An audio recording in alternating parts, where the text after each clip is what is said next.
Yo, yo, yep.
Is it working?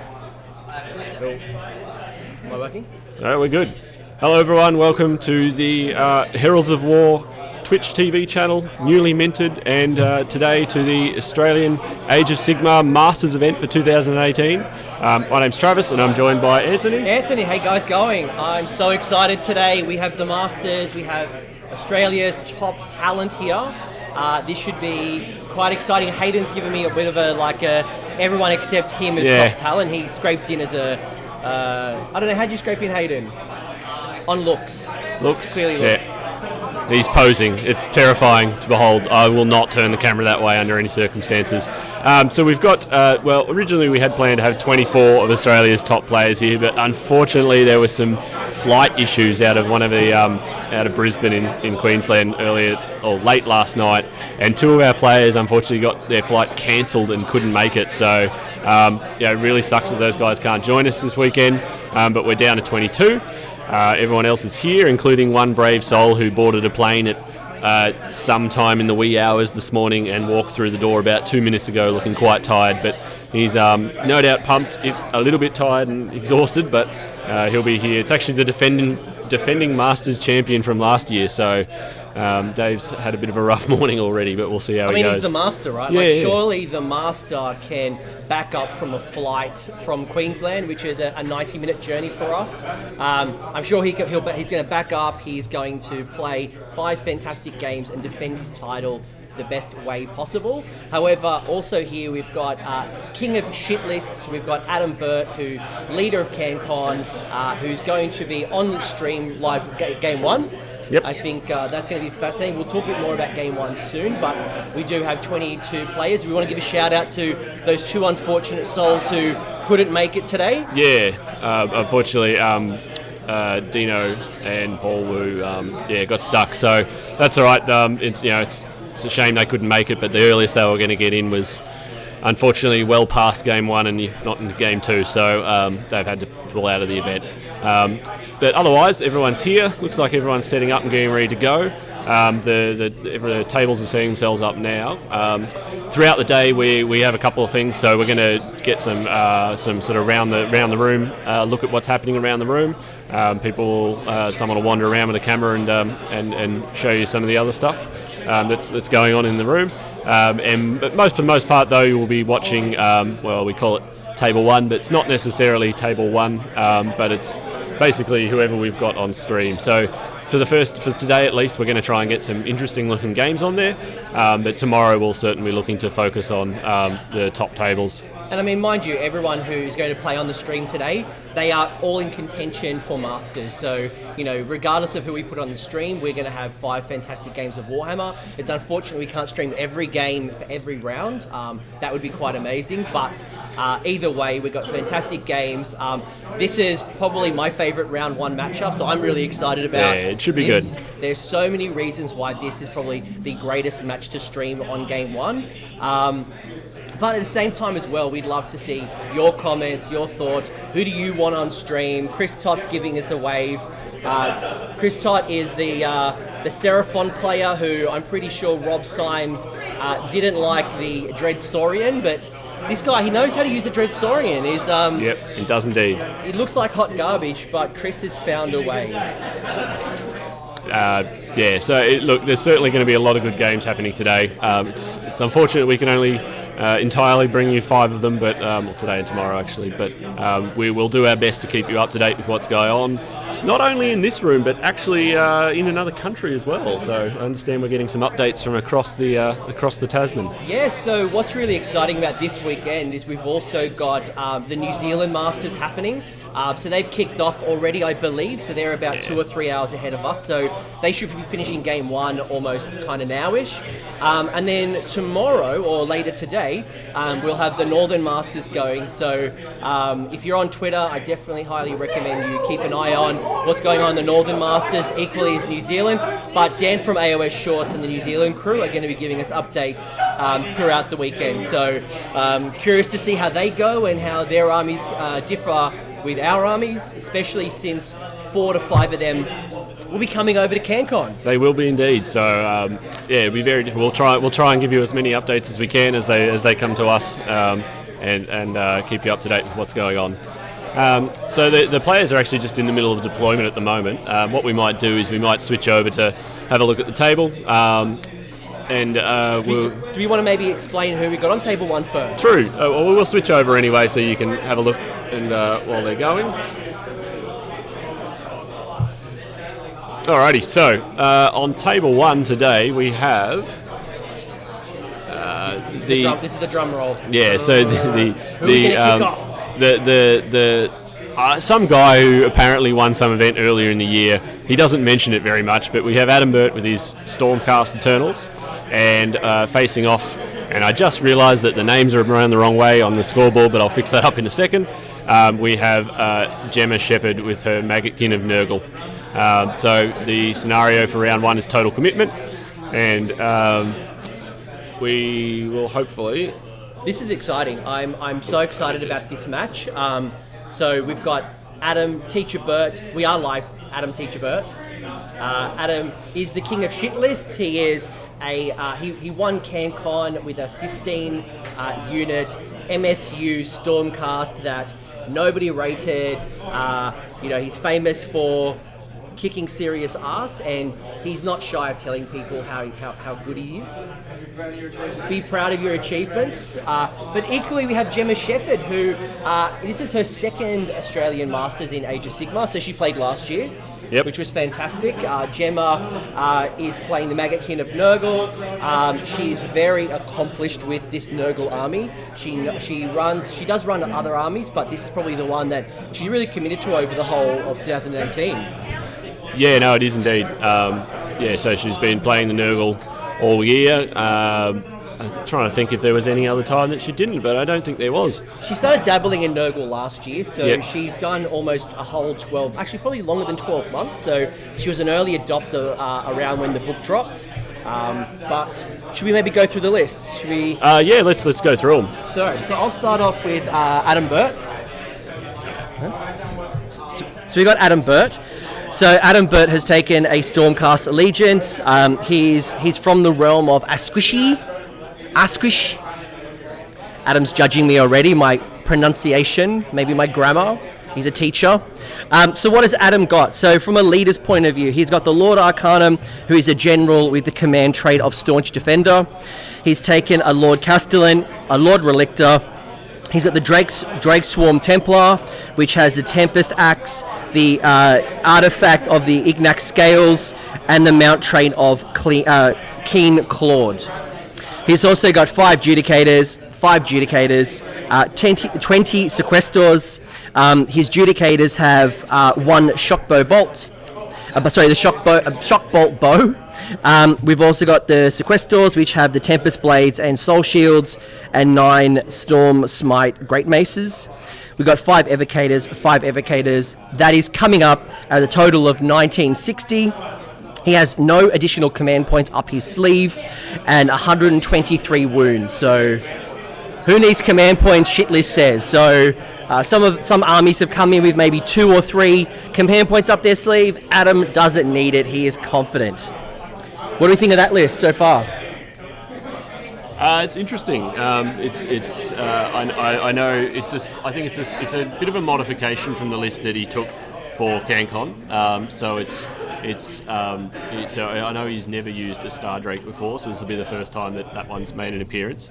It'll be interesting to see. I guess one of the things I know some people were quite surprised about is he doesn't have a Storm Host Chamber. That might be what they're called, or it might not be. So he's just gone for the, vanilla Stormcast, I guess you'd call them. So it'll be interesting to see how that pans out. Yeah, I think, Adam has been playing Stormcast now for 25 months now. 25 years he's telling me Stormcast. So he was a Stormcast before the Stormcast. Pre-cast he does look like one of Sigmar's men. Adam's laughing at me. So we'll share some stories about both Jemma and Adam. But look, Adam is a very accomplished Stormcast player. He knows what he's doing. It'll be exciting to see how he performs in the scenario, given that Stormcasts are not going to be able to drop from the sky in this round. So who knows how that performs. So, let's talk about Jemma. Jemma has been playing Sigmar since it's first started as well. She has played a number of different armies, but definitely has committed to the Nurgle army for well over 12 months now, and I know she's done very well at a number of events with Nurgle. So what is she running? So she's running Rodigus. She has a Great Unclean One. With Great Unclean One is a general, which has a command trait of Pestilent Breath. It has the Plague Flail and Massive Bile Sword, and the artifact of the Endless Gift. We also have another Great Unclean One, so we have the Bile Blade and the Doomsday Bell, with the artifact of a Wither Save. We have 30 Plague Bearers, 5 Putrid Blight Kings. We also have the Thricefold Befoulment. We also have the Umbral Spell Portal as an endless spell, which is coming to a grand total of 2,000 points, with 1 command point per sleeve from the battalion, and 128 wounds. Trav, what do we think? Interesting. I haven't played Jemma before, but I've played a very similar army to this before. In fact, I think it was pretty much almost identical, except maybe there was one character switched around. But it's a tough army. It's going to be a very tough game for Adam, I think. The combination of the Thricefold Befoulment, which I'm going to mispronounce all weekend, and the scenario is going to make it a tough one. It'll be interesting to see what happens. I think there's going to be a few key pivotal moments early on, and depending if they all go in one player's direction, it could be make it a very tough uphill battle for the other person. But we'll see how they go.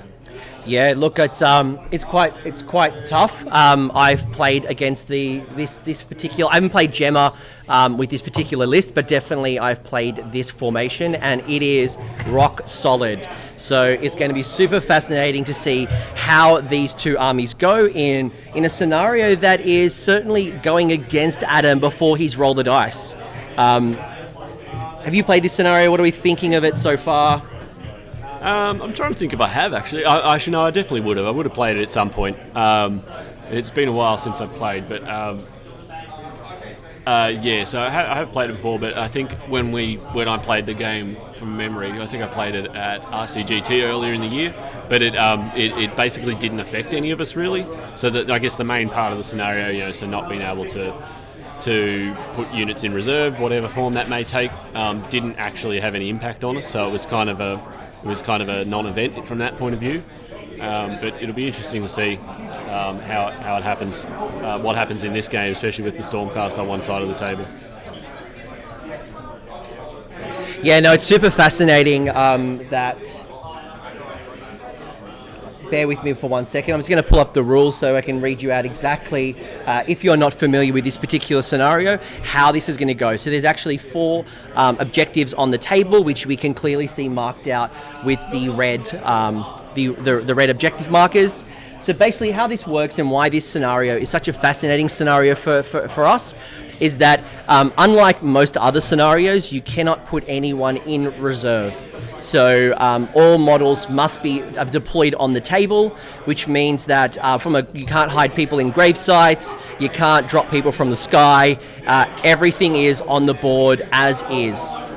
Which definitely makes it challenging from a Stormcast player who may want to be dropping down and maybe shooting people from behind the lines, or dropping on strategic objectives. He is going to be doing what most other armies do, and that is walk and run up the board.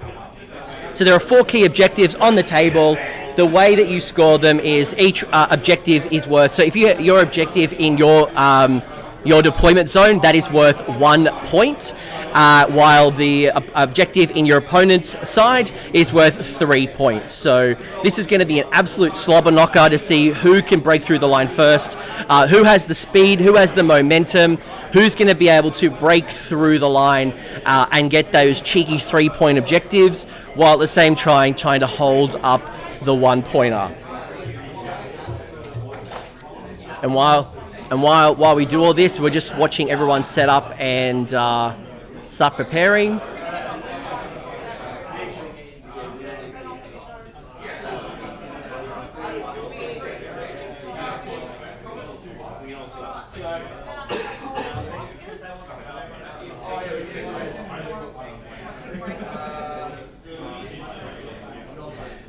So while everyone waits, we can explain a little bit more about the different armies that will be on display today. So the lists are available. If you haven't seen the list yet, they are on the Honest Wargamer website. You can see all of the lists that are available for the Masters, including mine. So should somebody have some issues and a buy buster is required, I will be stepping away from this table and we'll be playing with a fun list. But all the lists are available on the Honest Wargamer website. So the players... We just a shout out. So we have LLB in the chat at the moment. He's put up the links for you there. So if you want to go through and have a read of the list, he's put the individual links up for not for just for everyone, but also for the individual players. So massive thanks for that. Question from the chat. So is it Flow85? I'm probably not young enough to know if that's actually a real word, but Flow85DE. Is that a... I don't know if that's a word. Oh, you know how like some people put like 8s and like, hip young... mind you, I'm like a scraping in millennial, but... I was going to say, you're not that old. No, I'm not that old, but I'm going to play that card because I can't pronounce it. But there is a question from the chat, and they've asked, did Dan Brewer decline his invite? Yes, unfortunately, Dan Brewer, one of the masters of Skaven, has declined, and that's the reason is he's actually in the UK now. So I know he's going to be over in Warhammer World playing some games. He'll be over in the UK for a month. So if you're interested and you want to play the Master of Skaven, definitely hit up Dan Brewer. He's an awesome dude. But if you like Skaven, we do have Thomas Holdsworth here in the room. Now, Thomas Holdsworth is famous for bringing 200 clan rats to CanCon. And word on the street is he actually killed Archaon with giant rats. He did indeed. Giant rats alone. The humble giant rats. Well, giant rats killing... humble, but they managed to drag down Archaon. The champion of chaos. Pulled down by some rats. Yeah, it wasn't his finest moment. It certainly was probably not... wasn't Archaon's finest moment. It was certainly probably a big deal for Thomas at the time. But death by nibbles. Definitely death by nibbles. But I can see him just over in the background there. So he's facing off against Chris Tott's Seraphon list with the somewhat mixed opinions Dread Saurian that's been either... decried or praised depending on who you speak to, but so he's over there setting up at the moment. So who do we have in the room? So we've got Matt Campbell, who is running Blades of Corn. We have Josh Maha, or Maha? Josh, we just call him Josh. He is running Legion of Sacrament. We have Adam Burt, we've just explained, who's running Stormcast. Jemma Sheppard, who's running Nurgle. We have Ethan McDonald, who is also known as Wedge, running Legion of Sacrament. We have Luke Taylor playing Stormcast Eternals. We have Hayden Walker running with Ideneth Deepkin. Liam Burnett Blue, who will also be running Sylvaneth, the first Sylvaneth of a few today. We have Chris Tott running Seraphon. We have Corey Ford, who'll be running Khorne. We have Dave Kerr, the current AOS Master, running Stormcast Eternals. We have Joel McGrath running the host of Slanesh. We have Ash McEwen, who you may have seen previously on Warhammer Television, playing at Heat 3. He's running Zinch. We have Thomas Holdsworth running a Chaos Grand Alliance army, which has plenty of ratties. We have Dalton Copeland, who'll be running Nurgle. We have Rob Reimers, the Mother of Dragons, running Stormcast Eternals, and the reason he is called the Mother of Dragons is he is running a double Star Drake list. So I love that. So it's an interesting list. We haven't seen many Star Drakes on the table this year. I think actually there actually hasn't been that many. It's almost like when the new General's Handbook came out, everyone just put their Star Drakes on the shelf. Possibly. I think it's maybe more when AOS 2 came out. Everyone put their, which is the same time. The same time, it's like. Yeah, I think the Sequitors and Invocators took over, but no, they're definitely still floating around. I think we've actually got 3 of them here today in total. I think. We've definitely got at least 3, but it's I'm looking at Adam's setup right now, and that Star Drake is remarkable. It's such a beautiful centerpiece model that. Without a Star Drake, I don't know, like, there's something really nice about it. Mind you, as a former Free People player, I hate them. I can't chink that armor for anything, but it's such a magnificent model. It's nice to see them back on the table. Yeah. We've also got Chris Welfare playing, who is running Sylvaneth, a very good Sylvaneth player. Is a hot favourite to potentially take it out. We've seen some conversation happening on the Facebook group to see who our hot picks are. Adam definitely is one. Chris Welfare is one. Joel McGrath's been thrown up as one. There's a whole range of people, but really anyone can win this event. We've got Jesse Perkins running Daughters of Cain, the only Daughters of Cain player, ironically enough. So we had 4 really competitive Daughters of Cain armies this year throughout our competitive season. Yet Sam Morgan or Smorgan couldn't make it today. Yeah, unfortunately he had to decline as well. He had something else on, so he couldn't make it.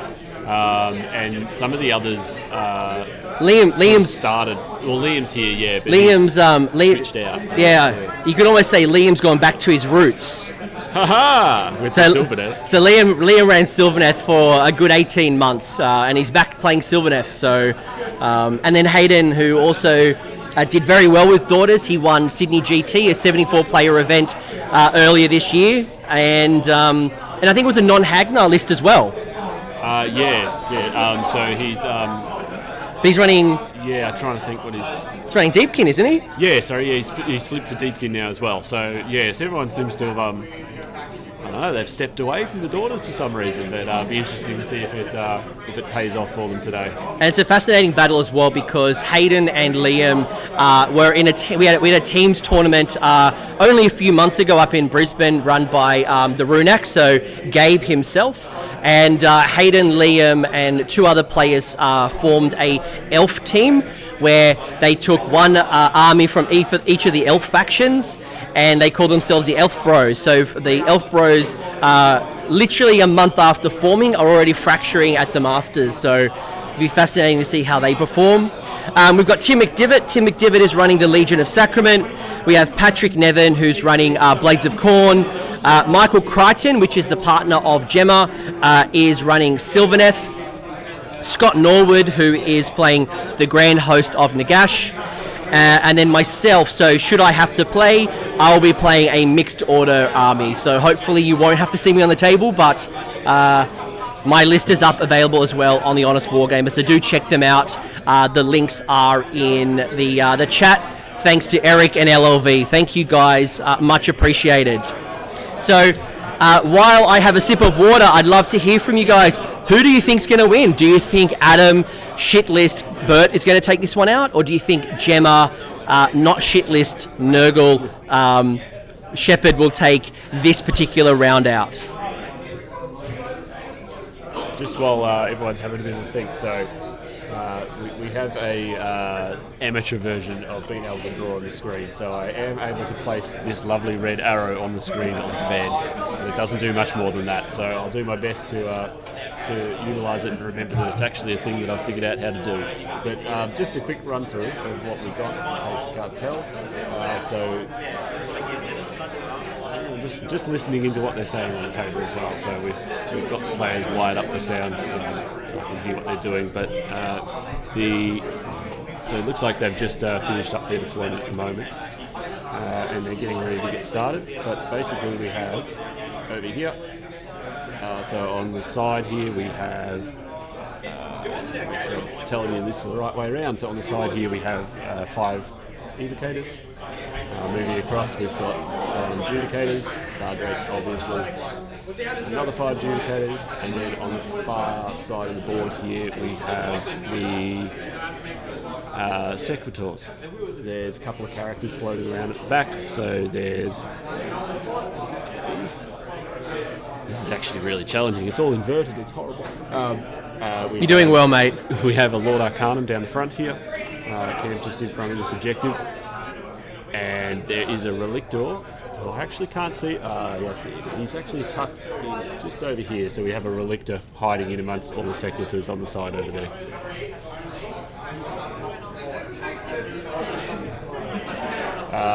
Down on the other side of the board, so Gemma's got her 2 blocks of 30 Plague Bearers, which are playing nice and easy to see. And then we have obviously the 3 Great Unclean ones.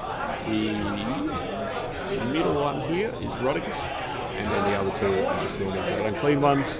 Then we have 5 Blight Kings in the front here, and that is it. So it sounds like they've just finished their deployment, and they're just getting some final things sorted out before they get started, and then we'll be underway.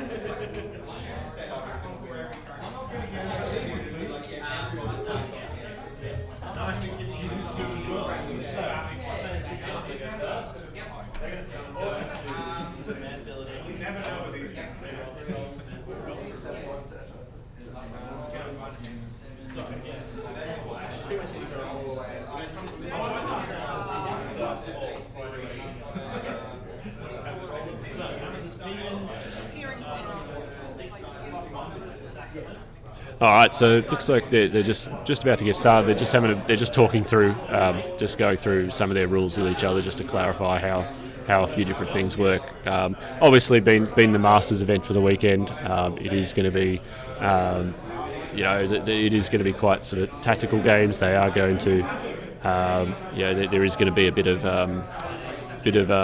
I guess, thought and analysis that goes into it. So there may be some periods where the players are just having a bit of a think, but that's totally to be expected.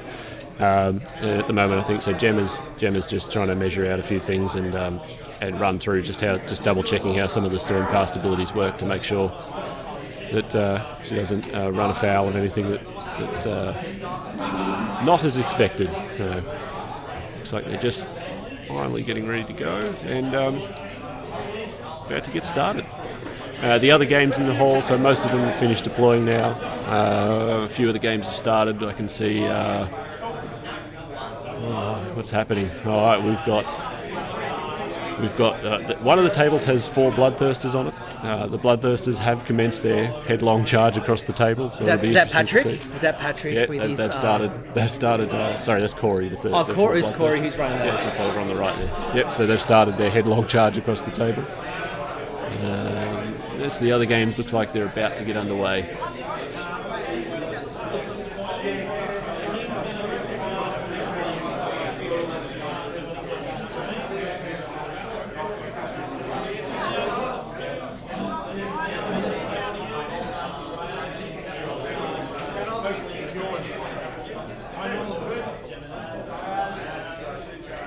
First turn. Looks like first turn's gone to Adam. Yep, so first turn's gone to Adam. He's just into the hero phase now. So Jemma must have given that away. Yeah, it's an interesting decision. Why do we think at Jemma? Why do we think Jemma may give that away? So she spent a lot of time measuring stuff out, so she's obviously got some sort of plan in mind. I mean, we know the Stormcast can't drop from the sky. Yep. So, do you think maybe she wants Adam to start walking up the board, stretching herself out, maybe summon something, or what do we think is going to happen? Yeah, I'm not 100% certain. So at the start of the hero phase there. So start of the hero phase there, the Arcanum tried to cast Chain Lightning, but failed. And the Evocators and Sequitors are doing their buffy things to try and make each other. Yeah, so the Evocators are trying to buff the Sequitors on the side.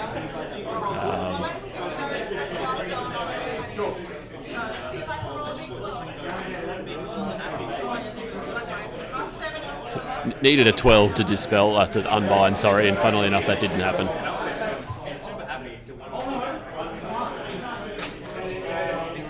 Yep, LOV in the chat has thrown his weight in and thinks that doesn't believe. So he believes that maybe Jemma's given it away, so Adam could potentially waste one of those 5 precious turns. So should be interesting.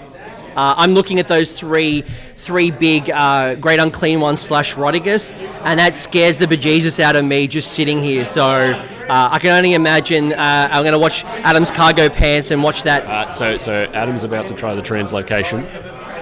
Oh. Yeah, so he's about to so the Lord Relictor to try and move them. Unfortunately, Adam's rolled a 1. That's definitely not going to be the result he wanted, so the Sequitors are not teleporting across the table this turn. Ouch. How do you think that impacts his game plan? Like, did he need that to go off, or do you think Adam's got some other tricks in his pockets?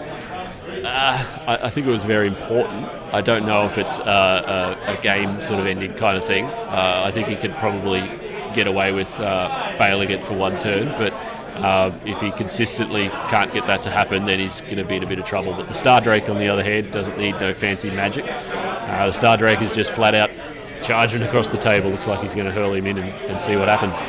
Yeah, for sure. And that's the beautiful thing about Stormcast is it's one of those utility armies that has so many tools that it can pull out in any situation. And even though they're not dropping from the sky, even though he's just failed a role that he would have liked to have cast, definitely he still has tools that he can pull out. So let's see the strategic piece. Let's see if Adam can swing the momentum back in his side.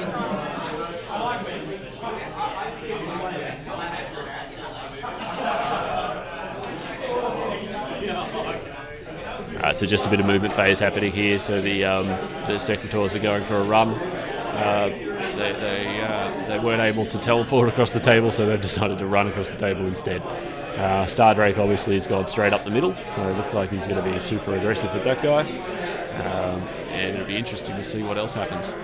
Well, if you can't teleport, walk. Yeah, that's it.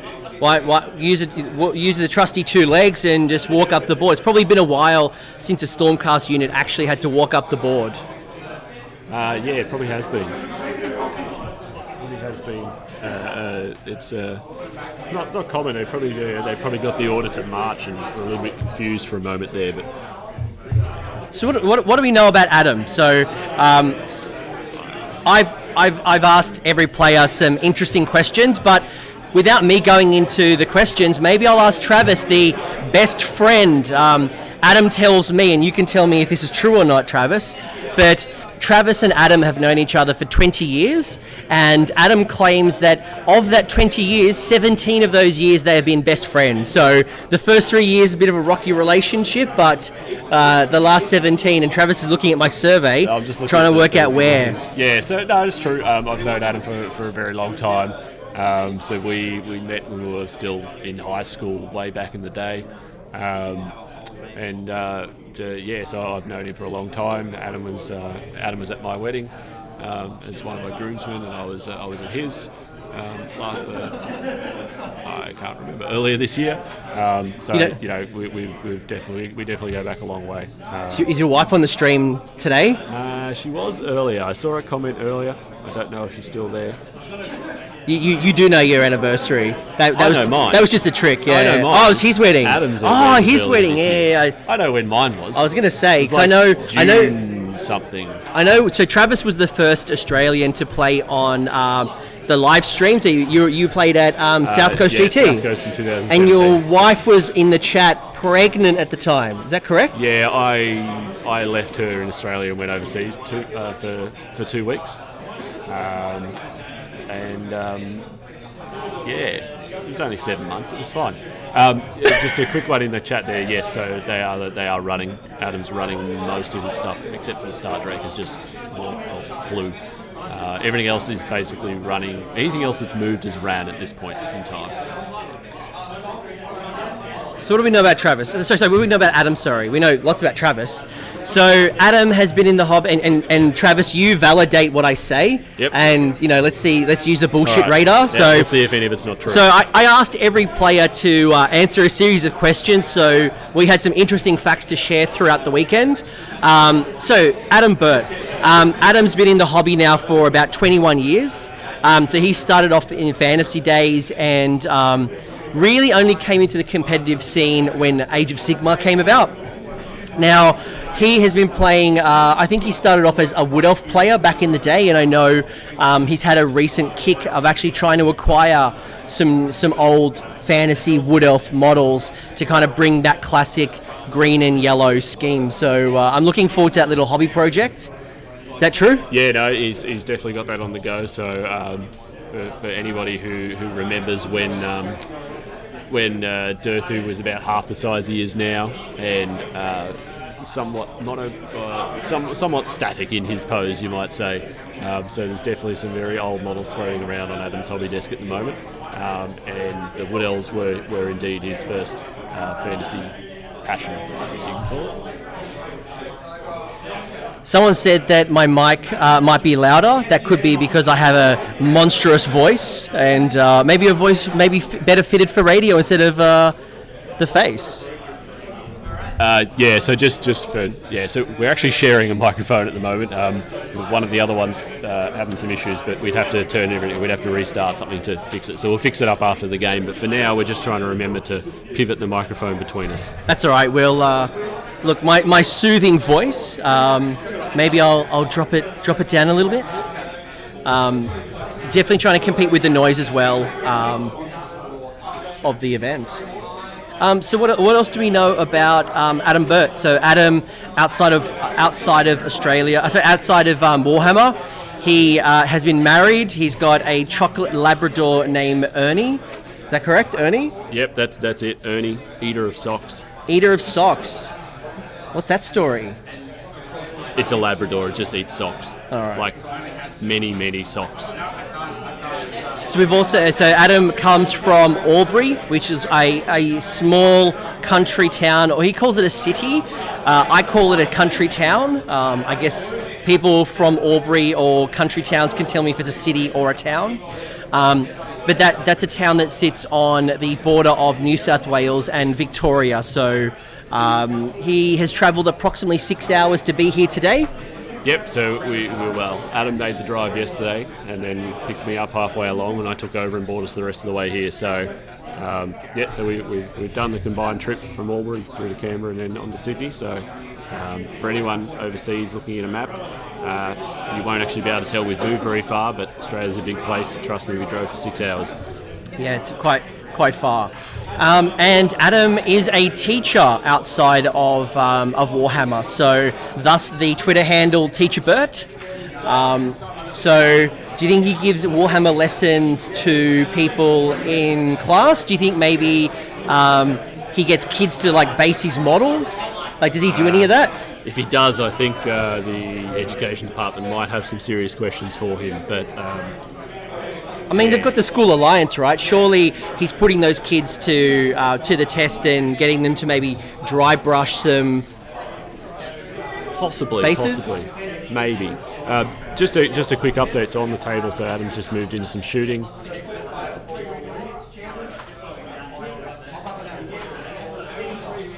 Alright, so the adjudicators are just firing across the Blight Kings.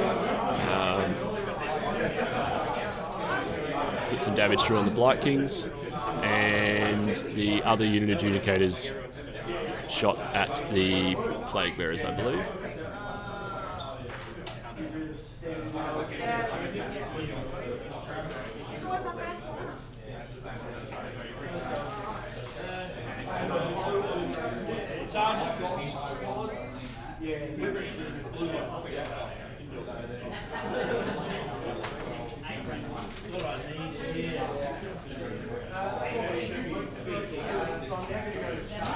Alright, so we're about to move in. So shooting's done.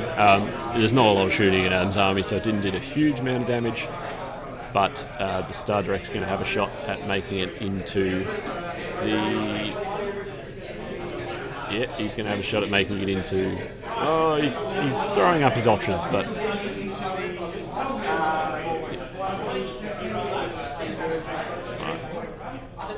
So he needs a 6 to get the black... He's needed a 6 to make it. He's rolled a 10, so I think he's got options now. Be interesting to see where he goes.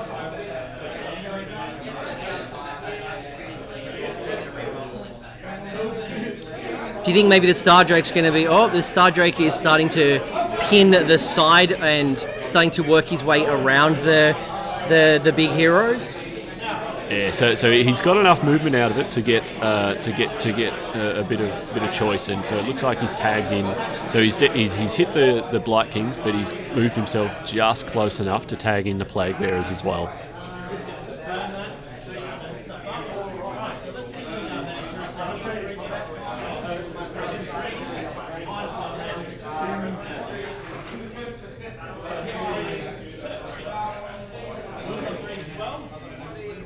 Alright, so we've got just the one combat for Adam to resolve, so the Star Drake's going to have a swing.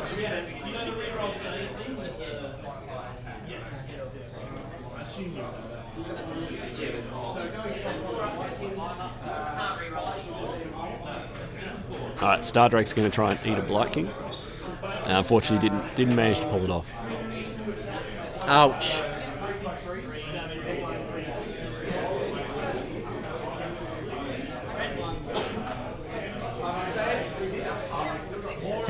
So I wonder how much damage. How do you think this combat's going to go, chat? Do we think the Star Drake is going to delete any units? Do we think the Star Drake is going to go down to Nurgle? Love to hear your thoughts on what you think is going to go down in this combat.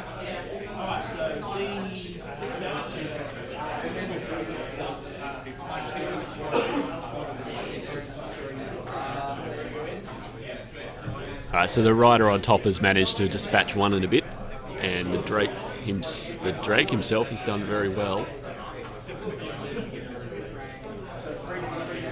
It's two great unclean ones and Rotigus, so it's the Thricefold Battalion, which is very, very rough. You can find the lists on the Honest Wargamers website. You'll see all of the Masters lists. So this is Jemma with Nurgle, and we've got Adam Burt with Stormcast.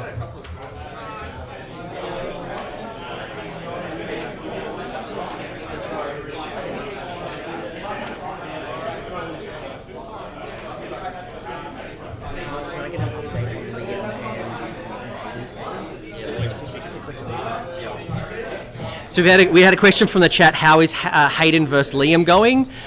We're just going to get an update. I'm told that Liam is kicking ass, but I don't know if that is just Dennis talking some shit or it actually is happening. So we're going to get an update from the tables, and I can share with you how the Elf Bros are going.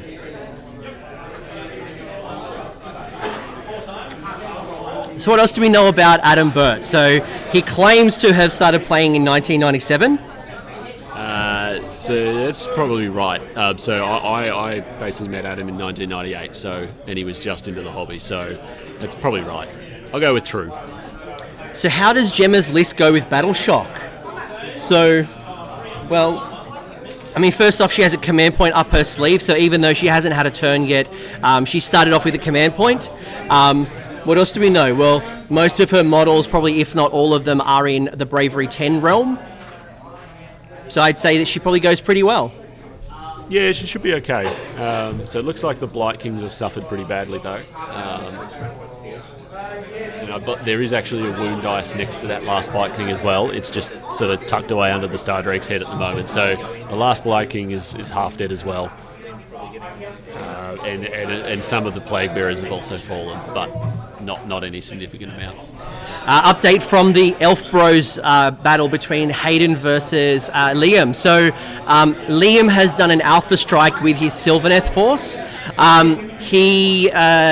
I'm told that Hayden has made a mistake and left a vulnerable space with his eels open. Durthu has then, I believe, used the woods to kind of transport himself through. And Hayden has forgotten that Durthu has a 3-inch range with his sword. So we could see a unit of eels deleted. And Liam does know how to use Durthu pretty well. He does buff him up quite a lot. This could be quite a brutal. We might be having eel sushi for lunch. Possibly, yeah. That's a bit of a slip there from Hayden, but it'll be interesting to see what happens. We'll find out. We'll check back in another turn or so and see how that turned out for him. We'll see if Hayden can slip out of this one. That's terrible. I'm gonna keep trying until I'm gonna keep trying and try use my bad Australian puns. By Australian, I don't think most Australians use them, but I'm claiming it because if it's on the internet, it's fact.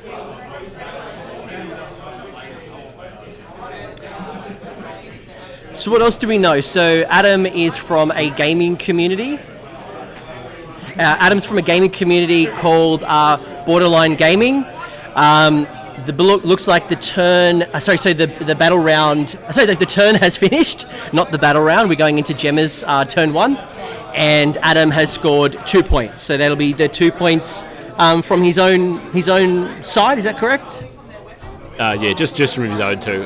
The score, just to remind everyone, the score is actually the scoreboard is essentially flipped around, so the players are on the different side of the table than I thought they were going to be. So it is around the wrong way, but the scores on the left there are accurate. So Adam is on 2 points now. So let's see, will Jemma keep her 2, or do you think Jemma can get a sneaky 3? I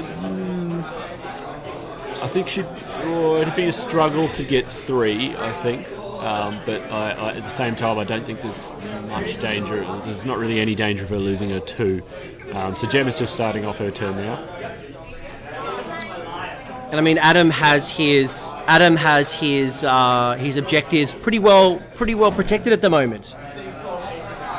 Ooh, so Gemma's tried to cast Plague Wind and has failed. And Rodriguez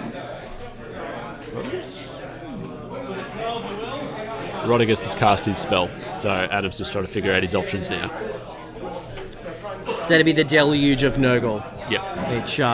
Which would be causing a D3 mortal wounds. Pick an enemy unit that is visible to the caster. They suffer D3, and Adam's managed to dispel it as well. Ooh. So far, Jemma's magic phase is not going to plan.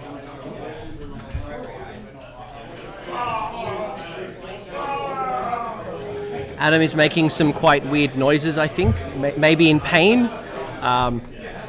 So what do we know about Jemma? So bear with me while I flip over and bring up some stats. So Jemma, funnily enough, is she's the only female player at the Masters, which is an incredible feat in itself. Jemma is an incredible player. She has done amazingly in the competitive scene. So it's great to have representation of all genders. I love it. So what do we know about Jemma? Jemma is a Sparky, and we've got an update. Just quickly, there was a question in the chat. So the gauge at the moment is on number 3, which is, I think, called the Burgeoning.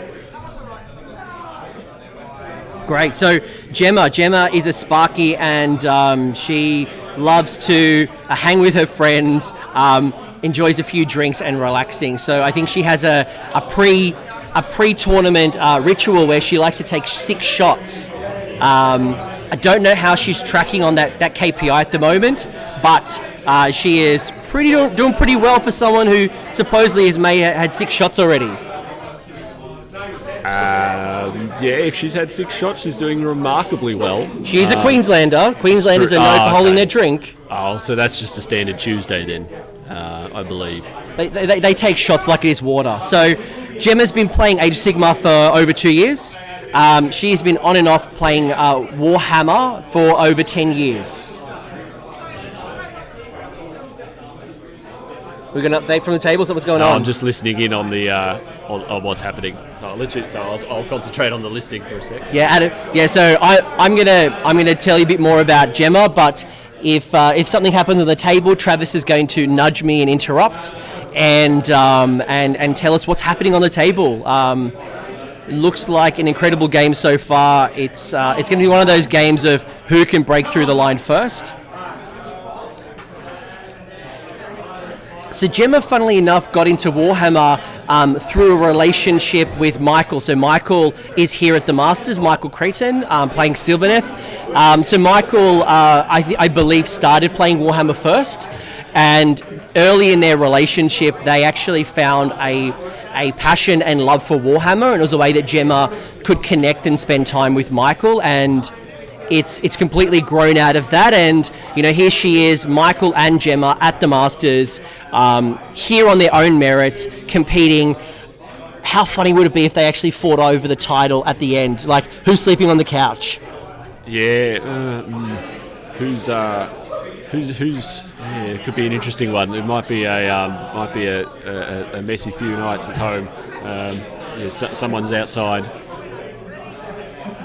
and if one of them takes home the trophy and the other one doesn't, it could be interesting. But it would be an entertaining final game, that's for sure. It sounds like the modern day Warhammer Romeo and Juliet. Maybe they're two star-crossed wargamers cross paths. And, a plague upon their houses from the gifts of Nurgle.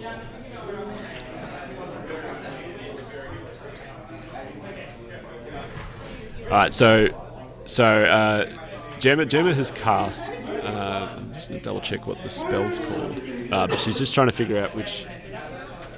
Yeah, so she's got the spell portal down, or one end of it rather. A question from the chat is which Nurgle, which Red Unclean one has the sword?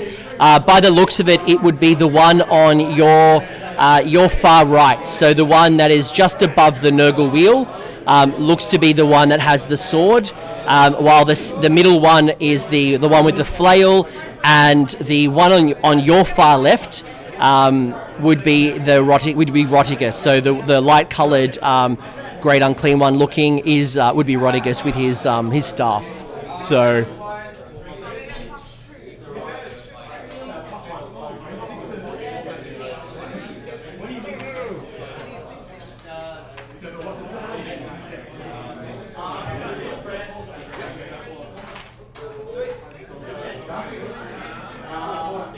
Jemma has come from Toowoomba, which is a small, not even a small town actually, it's like a medium-sized town up in Queensland, which is known as the podcast capital. Travis, you're laughing, what's going on? Oh, I'm just listening in, so the magic phase is not going well for Jemma at the moment. She's pretty much only cast one thing so far, but she's taking it in good humour. The dice just aren't playing well in her first turn, but she's trying to get all the bad rolls out first, right? Like while everything's kind of nice and settled, get the ones out, fail all your casts. She is known from the podcast. She's actually, funnily enough, on the Failed Charge podcast. Do you think she's bringing that voodoo hoodoo to the table? Possibly. Apparently, so we've given the players some plain black and white dice to play with for this, just to make it a little bit easier to see on camera. And so far, she's blaming it on my dice that I've given her. So Travis, while they can't hear us, did you give them the cursed dice so that your best friend Adam could win this? No, in the interest of full disclosure, I didn't. I let them pick which colour they wanted, so they decided on their own that Jemma was playing with the black dice and Adam was using the white dice, so nothing to do with me. Adam did say though his aren't behaving much better, but so far any time Jemma has cast a spell, Adam has unbound it by 1, so he's rolling just good enough to stop her at the moment. All right, if this continues, I am going to go get a glass of water and I'm going to weigh these dice. Guys in the chat, do we trust Travis to be neutral and fair? And you look, Adam Burt, he's got a great army. Nobody wants him to win this because we've had almost 12 months of him telling us that he won CanCon. We're sick of it in Australia. Some people have threatened to move to 9th Age and rebase their Stormcast on square bases. So if he wins Masters, the Australian scene might shrink. So I'm curious to know from you guys, do you think Travis has been impartial and fair with his best friend on the stream in Game 1 when everything is meant to go against him? I'd love to hear your thoughts. Hey, he failed his translocation in turn 1, so, there's been some letdowns on both sides at the moment. So this is your justification. You think that that because he's failed one prayer, his dice are bad as well. Travis has gone silent, so I'm trying to listen in on the on what's happening. So it looks like Gemma's done with all of her magic, or spells rather, and she's just figuring out some command abilities. And do you think maybe she's going to apply the Grandfather's Joy? I think that's what's just happened. Yeah. Which will be adding 1 attack characteristic to a unit's melee weapon within 21. Yeah, that's the one. Yep. So she's picked one of the plague bearers, great unclean ones, and pop that ability on it. Ooh, that is going to hurt. Yeah, it looks like she's going to send a great unclean one over to try and deal with that Star Drake. Chris Tott is yelling out at people that he needs 4 dice cubes, so I wonder what that's about. I'm getting the feeling he is playing Skaven Tom, and Skaven Tom, I believe, has at least 100 rats. Let's sense check this. How many rats does Thomas Holdsworth have? He has 40, 80, 120, he has 120 giant rats, as well as 40 plague monks and a whole other bunch of goodness. So maybe he's getting the rat attack. So just from the table at the moment, so Jemma's just trying to move. She's trying to just position everything very carefully so that the great unclean ones and Rodgers can go where they need to go. She needs to deal with that Star Drake, but she's trying to make sure that everything stays within range of each other, so the thrice fold befoulment.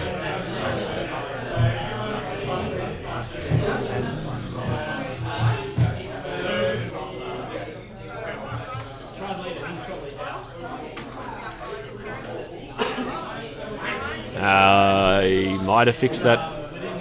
That reverb. Sorry, I'm not sure what happened there, but just let me know if it keeps happening. So they're trying to position the 3. She's trying to position the 3 great unclean ones so that they still get their buffs for being within range of each other, and so the thrice fold befoulment. So the thrice fold befoulment is basically. Let me just pull it up here a sec. So it basically, if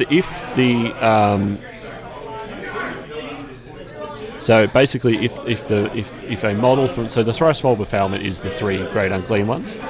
So if a model from this battalion successfully casts a plague wind spell when it's within 7 inches of another model from this battalion, then the number of mortal wounds increase from D3 to 2D3. And if you're within range of all 3 of them, it becomes 3d3. So basically, you want to sort of keep them in a little kind of triangle, I guess, to get the most out of your Plague Wind spell. Which is exactly what Jemma has done. We can see that we've got that little golden triangle happening. Question in the chat is, are the lists from the event posted? Absolutely, they are posted in the Honest Wargamer. If you haven't checked out the Honest Wargames website, highly recommend you check it out. Travis is about to put it in the chat. Here we go. These are all the lists from the Masters. Probably the only caveat is that the list may say that Jemma is Allegiance Chaos. She is definitely Allegiance Nurgle. Yeah, no, that's just a typo. It was just a typo when the PDF was done up, but she's most definitely playing with Nurgle at the moment. The wheel is in play and all that good stuff.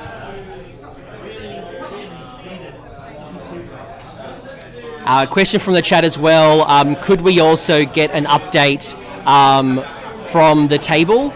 So we're getting some updates from the other players as well. So we'll see what else is going on. We'll see if Hayden is starting to swing it back against Liam. We'll find out how Chris Welfare's going against Jesse.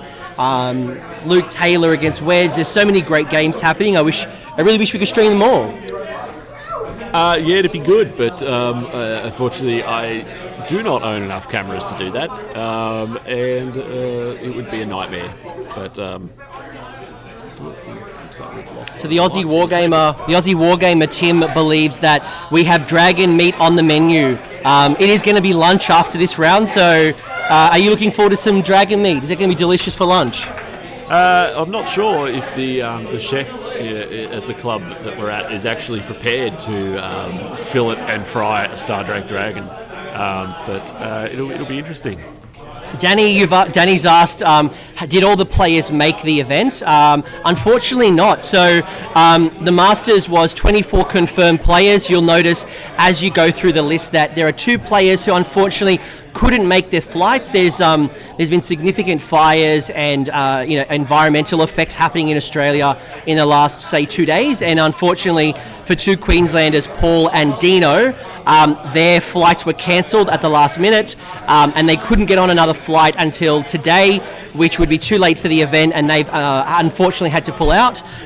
Dave Kerr, the master, was also affected, but he landed and got into the event literally 5 minutes before the round started. So kudos to Dave. So he landed at about 8:45 or 9:20. Basically walked off the plane, hopped a taxi, rocked up to the event, put his army on the table, and he's now playing. And he's been up since very early this morning, but there was no way he wasn't going to defend his title, so he's back again. So just from the game here, as you can see, so one of the Great Unclean Ones has gone into the Star Drake and trying to put some damage through.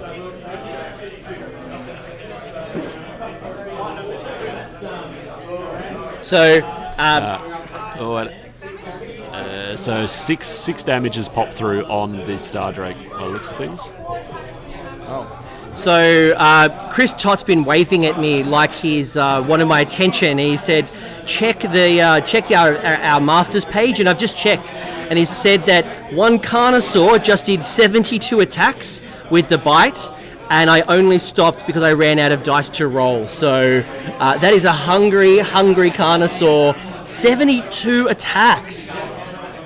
We'll have to get him to find out how he did that. We'll have to talk to him. We are going to try and get some people on to chat between the games and stuff, but we'll have to get him on to see what happened there, because there's obviously a bit of a story. Unfortunately, in front of us, sad unfortunately, face. the Star Drake is gone. That Great Unclean One has gone to town and just torn it to pieces. That is a sad face from Adam Teacher Burt. I wonder if he teaches drama, because that was either a great performance or he is really hurting from the deletion of Dragon. Yeah, no, I think his armor saves let him down there. His armor saves did not go well, unfortunately, and that Great Unclean One, which has the command ability on it there, just tore it to pieces. So a question from the chat was, how has the Slaanesh Tzeentch game finished yet? So that would be Joel McGrath versus Ashley McEwen. That is false. The game is still going. I can see a Lord of Change still on the table. I can see plenty of, I believe it looks like... All right, so turn one's over, 2 points apiece, and we just got the priority roll for turn two happening here. So Jemma with the black dice, Adam with the white. Come on, Jemma. All right, Gemma's going to take it. So Gemma's got herself the double turn. Ooh. So Gemma's coming in with the double turn. We've had the deletion of a Star Drake, and we've got a double turn. How do you think that's going to fare to your best friend, Adam? It's going to be a rough one. It's going to put him in a very tight spot. It's going to be really interesting to see how Gemma's magic phase goes in this turn. And we know that Jemma does have a brutally nasty hero phase. She's got so many different things that those triple big beasts, you know, your Rodigus, your two Great Unclean Ones, that Thrice-Fold battalion, that is going to absolutely hurt. It's just a question in the chat there. Have any of the games finished yet? No. So all the games are still well and truly in progress. Quick look around. It looks like they're all pretty much still in the middle of it. None of them look even close to wrapping up at the moment. So the games are still going on. There's a lot of tense faces, but it's all in good spirits. Everyone's having a good time. I can still see a Dread Saurian still on the table, so that's exciting. We've got the Bloodthirsters are still on the table. Matt Campbell, I can see, I believe at least maybe two Bloodthirsters. There's a piece of terrain blocking it, so I know there's at least one. Lord of Change, Ashley's still got it down. What else is going on? The tables are looking quite fat, so not many lean tables, so it doesn't look like any games are finishing up soon, which is fantastic. Who won the Eel versus Durthu fight? I'm going to guess that Durthu won, but that's not to say that Hayden couldn't pull it back. Hayden is a very good player. Waiting for an update. We've got Dennis on the floor talking to the peeps, finding out what is happening. Who would you like to win between Durthu and Eels? I'd like to think what you guys want to hear. I know Rob, Honest Wargamer's on the stream, and I know he doesn't rate Durthu. He thinks he's a bit of hot garbage. But do you guys think the Eels could beat Durthu, or do you think Durthu is the true spirit of Alariel and is going to carve up those slippery Eels? And look, just on that note, while everyone has a bit of a think about that one, Anthony said, Rob, Honest Wargamer, is on the stream at the moment. He's in the chat, chatting away. Look, massive shout out to Rob. He was very kind in giving us some pointers and advice when I was madly trying to set all this up over the last few weeks. So he provided some comments and some advice to us in our plan, and said some things we should and shouldn't do. So look, massive shout out for the help, and you've definitely you've set the standard, and we've got the Honest Gamer workbook in front of us as we speak. So it's all very helpful. Thank you very much. Yeah, and massive shout out to Rob as well. I've actually gone through the workbook. I know, Travis, you've been pretty crazy setting up this stream for us. I went through. So I'm building a Moon Clan army in preparation for CanCon, and it's such an exciting exercise to go through. The deployment strategies, the strengths, being able to articulate things like what types of things that my army does. Am I a mover? Am I a gambler? Am I a math hammerist? If you guys haven't checked out the workbook, highly recommend to see strengths, weakness, opportunities if you're in the competitive space. So just from the table, so Jemma's in her magic phase again. So Rodica's spell, the Deluge, has not worked again. The 2 turns in a row it hasn't gone off, unfortunately. So we're not going to get those 2d3 mortal wounds happening. We've broken the golden triangle, so we've got 2, but that's unfortunately hasn't worked. It feels like magic is not in the favour of Jemma today. Maybe she hasn't taken those 6 shots.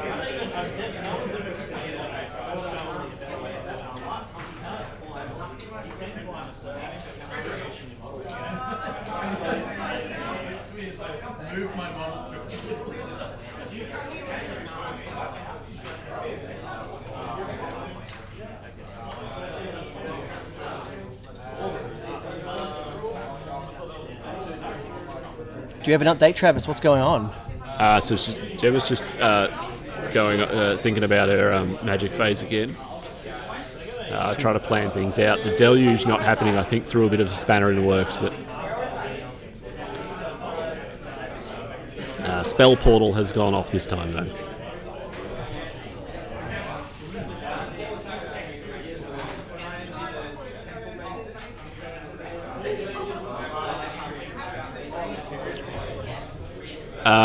Yes, there is one less Stardrake. The Great Unclean One, I wouldn't say ran over. The Great Unclean One waddled his way over and dispatched it in a single round of combat. And there will be some updates on the other table. So we've got Dennis, our assistant TO at the moment for the event. He's wandering around having a chat to the players, getting some updates, and he'll relay some information to us shortly. He does have a beer in hand as well, so it is only like 10 o'clock. It's 10:30. He's smashing a beer already, so hopefully the quality of updates continue for the full day. Though everyone seems to really enjoy themselves. I'm looking over to see if there's an update from the Mother of Dragons. Has Rob Reimers got his double Stardrake still on the table? Looks like maybe, but we'll wait for that update from the table to see how it's all going.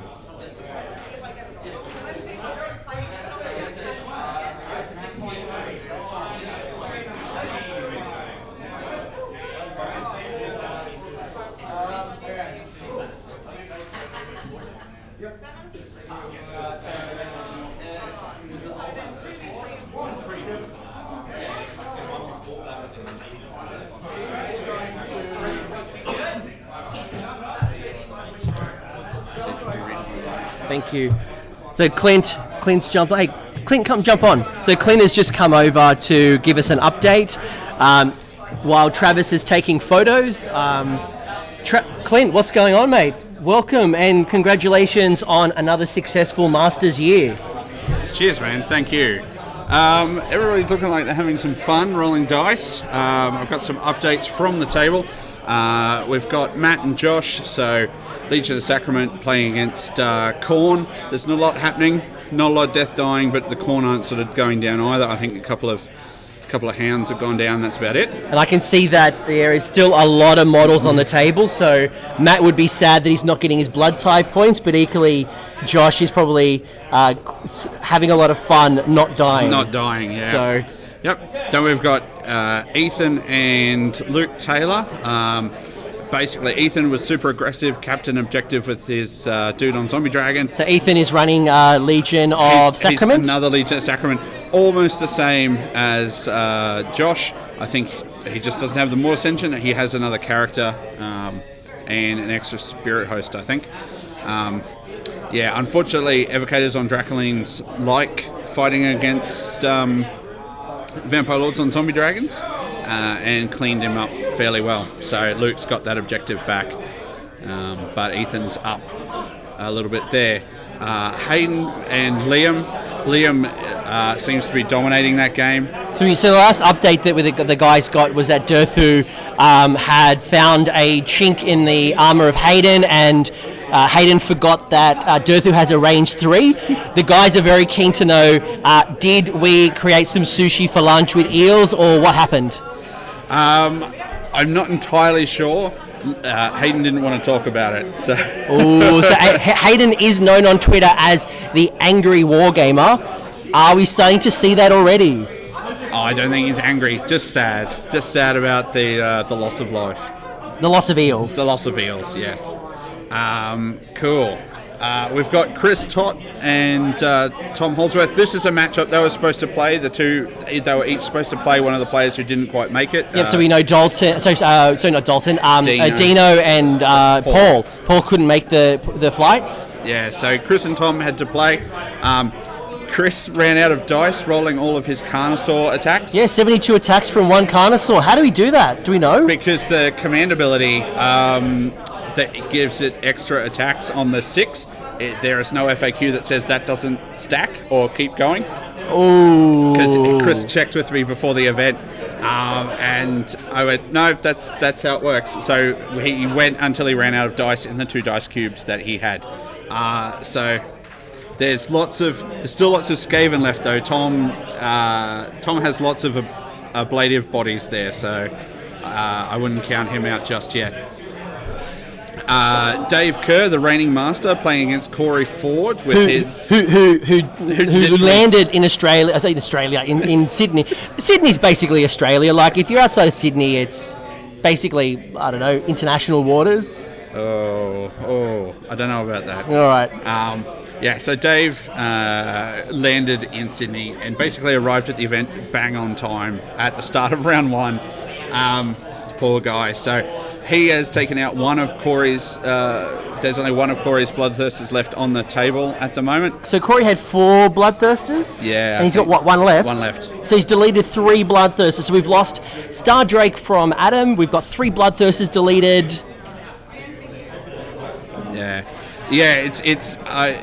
It's not looking good for Corey. He's still got lots of bodies in regards to those tons and tons of flesh hounds, I don't think it's going to go well for him now that he doesn't have his big attack pieces. Yeah, for sure. So Ash and Joel, Disciples of Zinch and the Slanesh list here. Ash apparently had a awful magic phase round 1. He got first turn, just did not cast anything.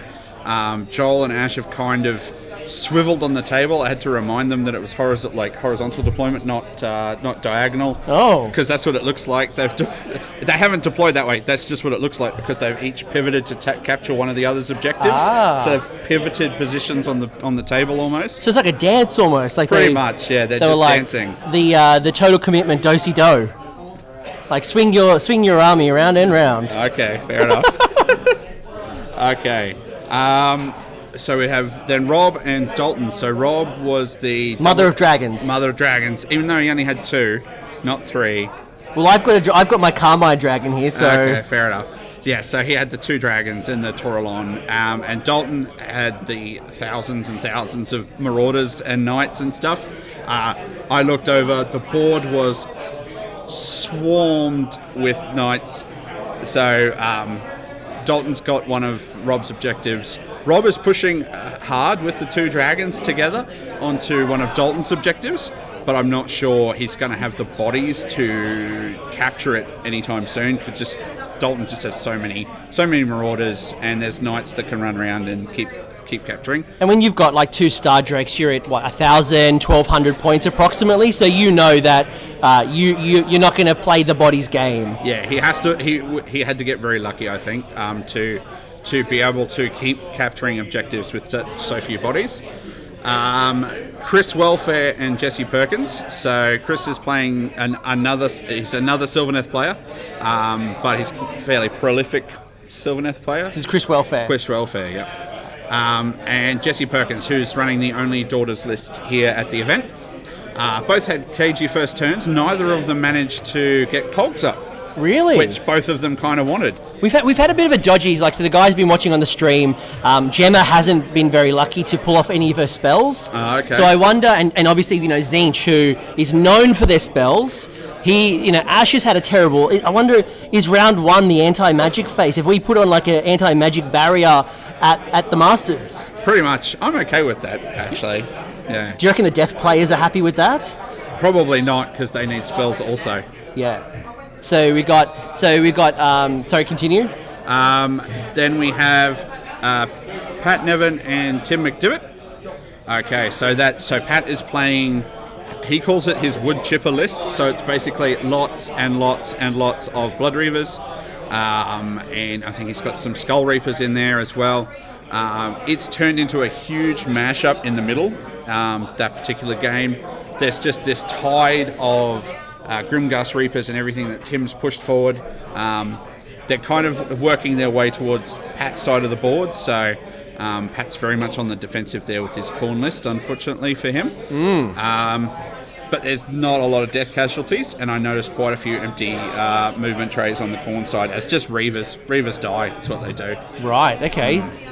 And do we know much, or maybe we can find out a bit later, how the Dread Saurian is going? Because I know it's not a very popular unit generally for Seraphon players, but in the hands of a very accomplished general like Chris Tott, it is a psychological, but also could be quite a devastating unit. So yes, the Carnosaur did 72 attacks.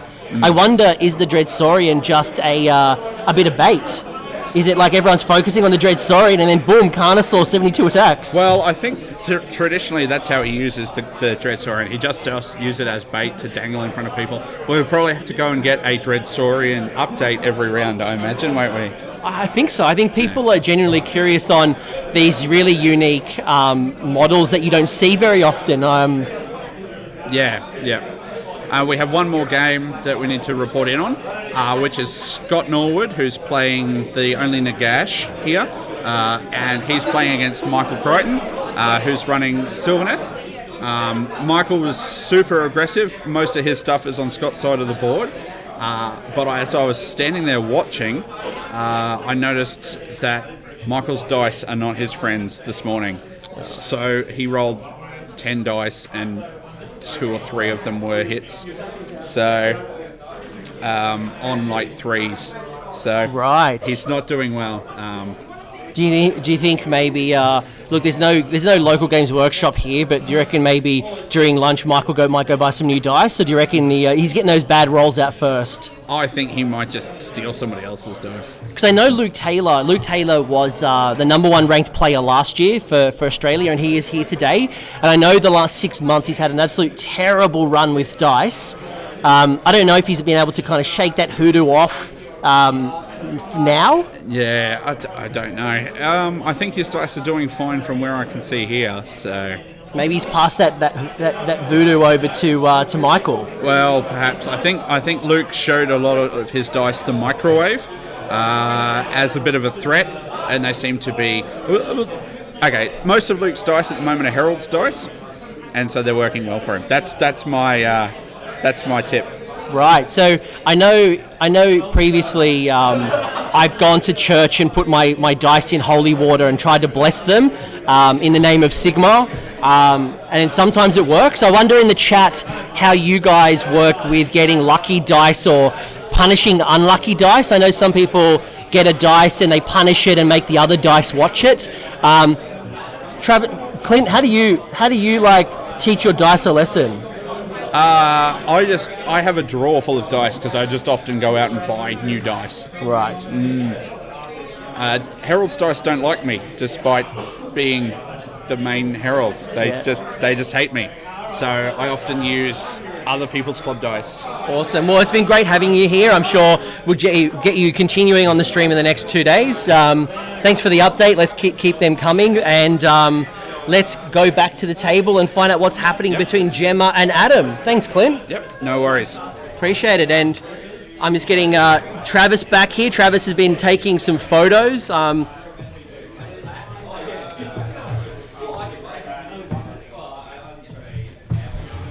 So I've just been for a quick walk around the room and had a look at what's happening on all the other tables. So Clint's just giving us a bit of an update there. On the main table, on the stream at the moment.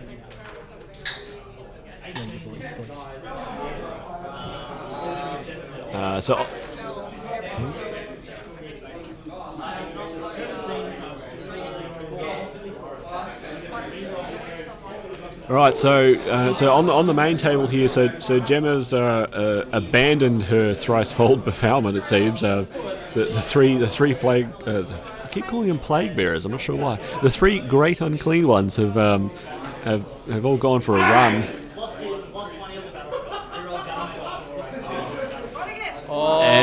This is gonna hurt. So Rodigus has just double-sixed a charge. So Rodigus has pulled out a double-six charge to make it dangerously close to Adam's for us, which is his right side objective. But so hold on, Jemma is from the Failed Charge podcast, yet she's just rolled a double-six, so she has gone completely against the name, and she is the crazy double-six charge. So she's abandoned her namesake podcast name there, the Failed Charge, and well and truly pulled it out of the bag, and has got off a large charge. It's into a unit of Judicators, so that's 5 Judicators that Rodicus has gone into there. There are Evocators behind, further away into the corner of the table, but for now, Rodicus looks as though he's about to make a meal out of those 5 Judicators. So it looks like, sorry, I've got that back to front. It looks like she's rolling the other side first. So you are correct, yeah. So it is.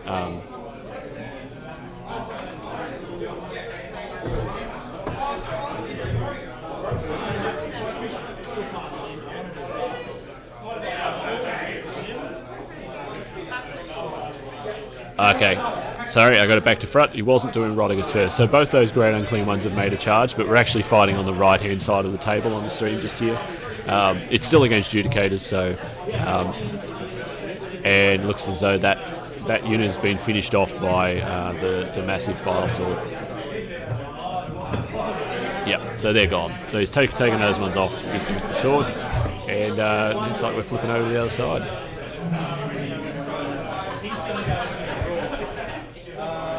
So this is round 1, so it's not really top 2 at the moment. We just pretty much picked a game, picked a matchup. So there is no everyone's on step 1 at the moment.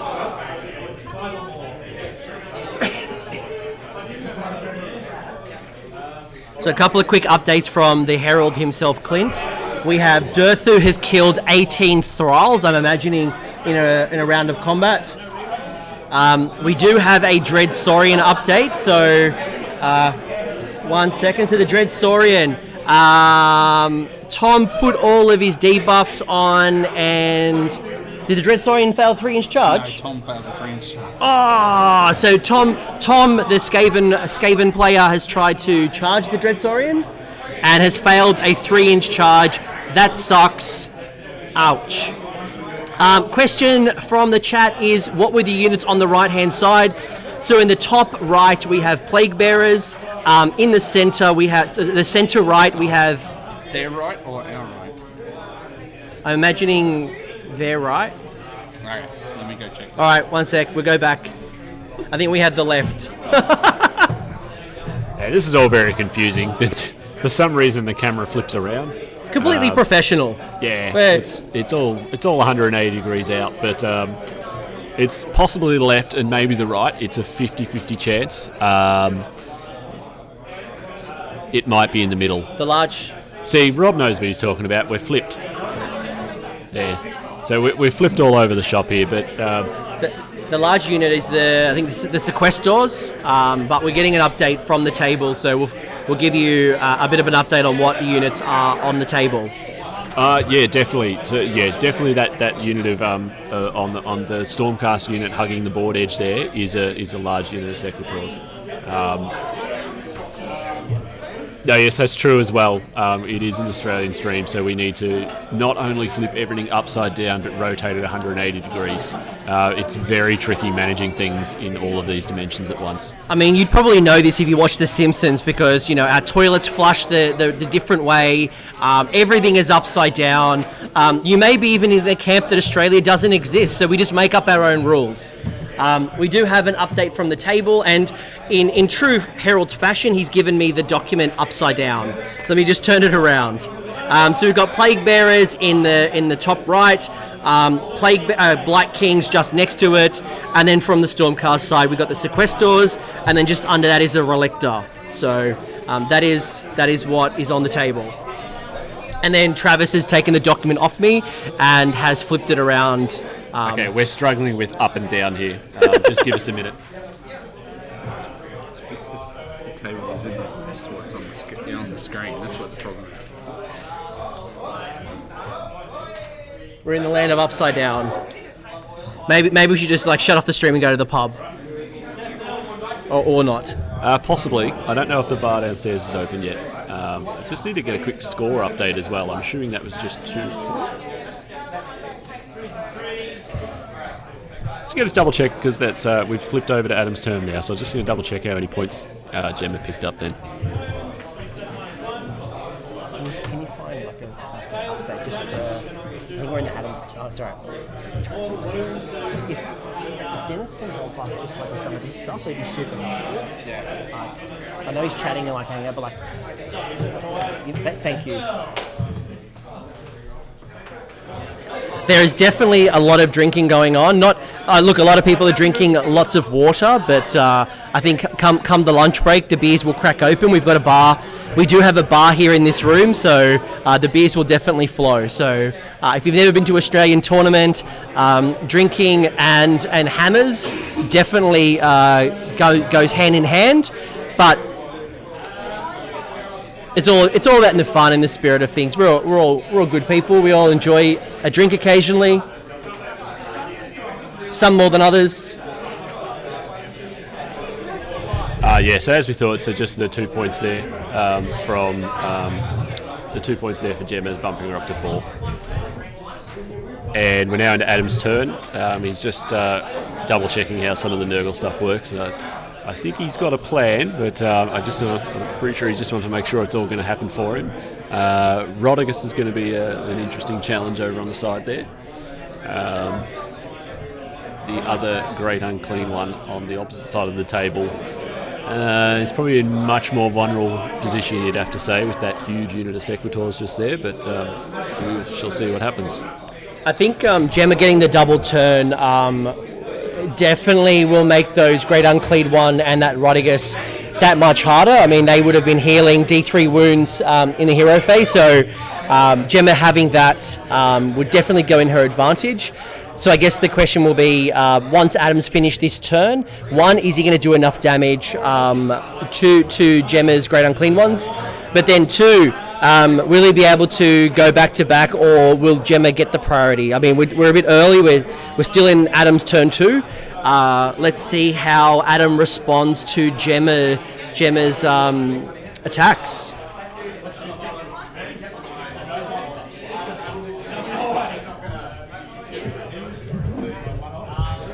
Okay, so just a bit of magic to start off with. The units. So one of the first attempt to buff the evocators was stopped. The second one was went through. So one unit's picked up rerolls there. Would that be in power for the evocators? Would they be going for the rerolls? Yes. Yep. So one went through, one didn't. Ooh.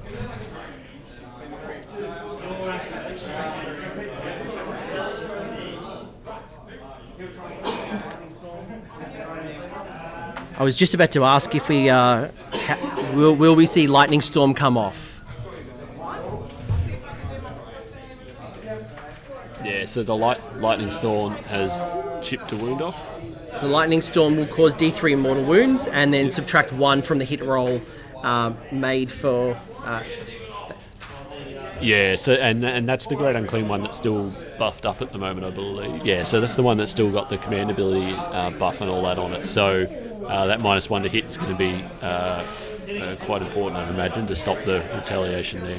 So be interesting to see where he goes with that big unit of Secretors.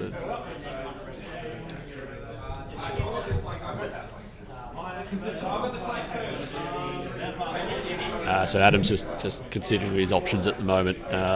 He's, you'd have to say he's probably in a tough spot at the moment with the way things have gone so far. But looks like he's just thinking about his options and about to start pushing some models around the board.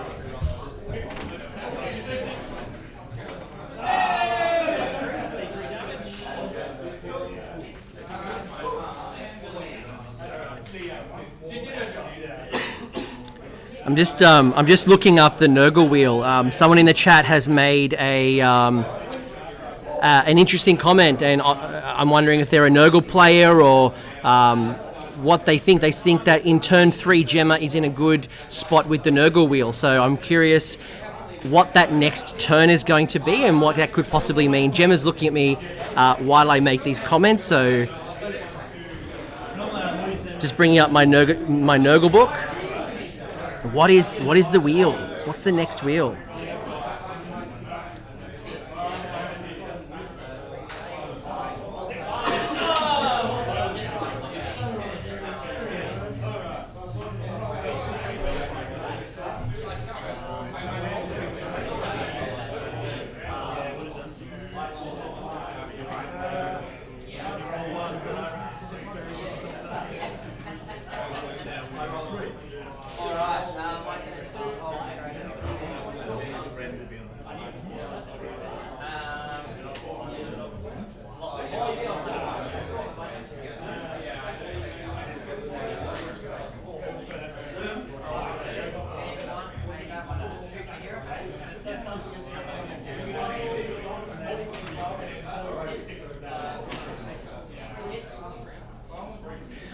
So what else do we know about Jemma? So Jemma has been playing Age of Sigmar for the 2 years. She's been playing on and off for about 10 years now, and with her partner Michael. I asked her about like her combinations and synergies, and she said that one of the combinations that we should be looking for is the Plague Wing spell, and potentially, and I don't want to say this too loud because Adam's not far from me, but a cheeky summon in the late game. So I wonder what she has up her sleeve. Any guesses, guys, on the chat? What do you think if you were in Jemma's shoes and you had the opportunity to summon? What would you want to summon in this round, or in this battle? Sorry, this round or battle. Up to you when you want to summon. But what would you want to summon?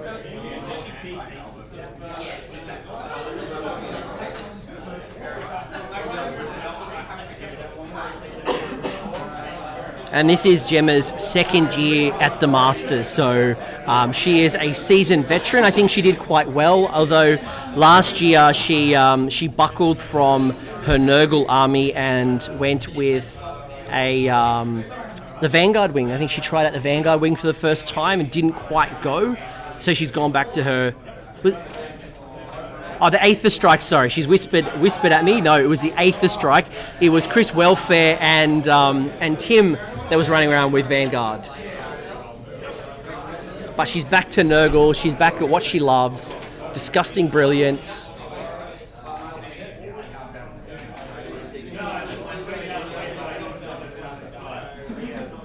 Do you have any updates from the table, Travis? So they're just doing a bit of movement at the moment. So Adam's done his hero phase. Not really much to report there, but there wasn't really much to it anyway.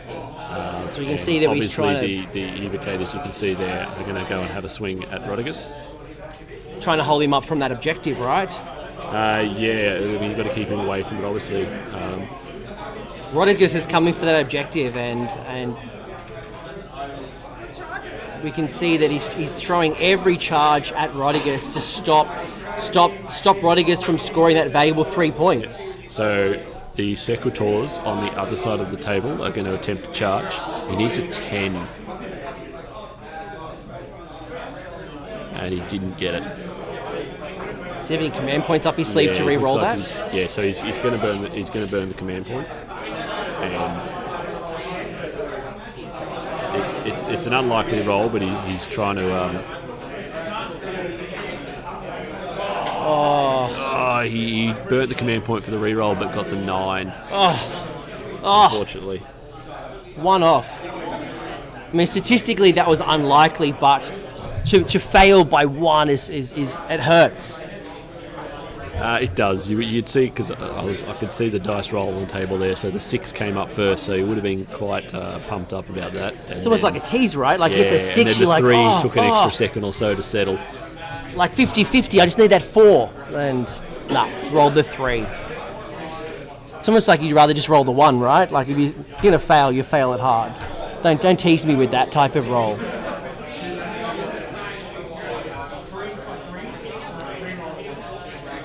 So guys in the chat, let us know, how do you think this game is going to end? Do you think Jemma is going to continue with momentum? Do you think Adam's going to swing back and pull out a trick?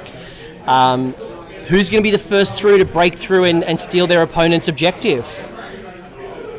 I'd love to hear what you guys are thinking, and if there's any Stormcast experts or Nurgle experts. I play neither of those armies, so it'd be fascinating to hear from the experts how you think this game's going to be going.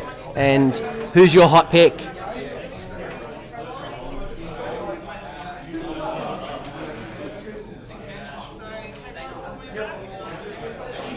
So Gemma's taken 5 mortal wounds and Adam's taken 1. Not quite sure why that happened.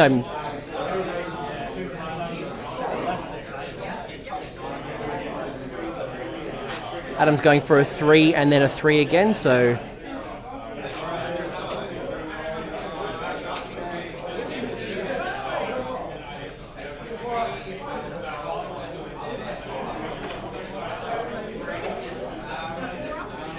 Got a 4-up save here coming from Jemma. She's passed 2 and failed 1. We got a disgustingly resilient result. So we've got that 6.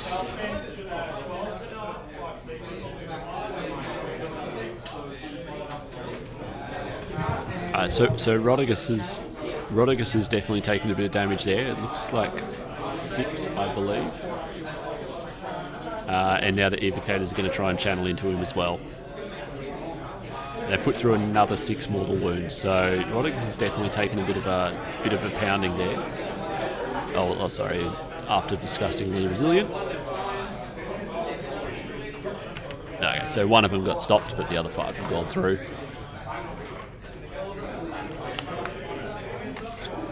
Just apologies if anyone's asking us anything in the chat at the moment. I'm just having trouble seeing it for some reason, but I'm just trying to sort that out.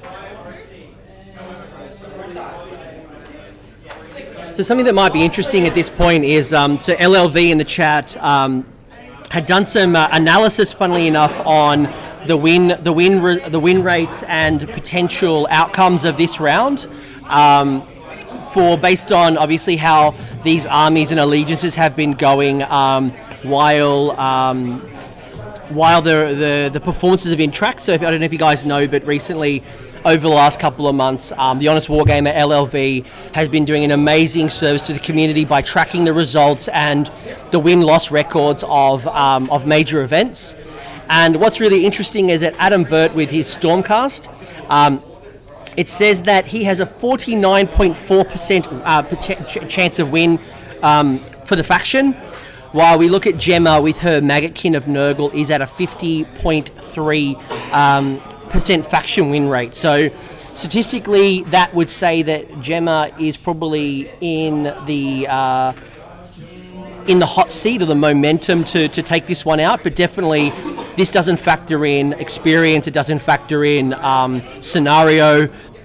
Pure stats-wise, Nurgle is probably slightly ahead of Stormcast, but I definitely wouldn't be writing off either of these generals. And obviously, total commitment and not having the Stormcast drop from the sky could play in the momentum swing for Jemma. But at the same time, Adam has had plenty of time to think about this. Something that might be interesting for you guys overseas is that in Australia, there's two probably big differences that we have here. One is that we submit our lists in advance and we publish them out for people to look at.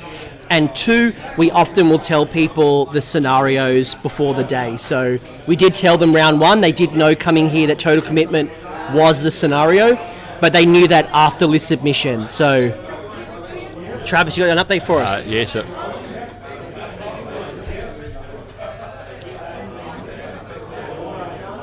So Rodicus at the moment, I believe, is on 1 wound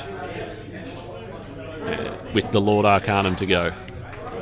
He's 1 wound left. 1 wound left, I think.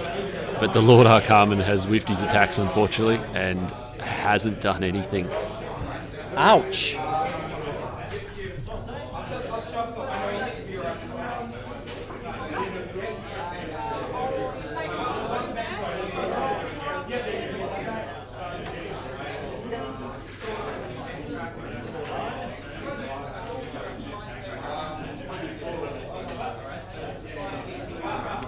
Alright, so that's it for the turn.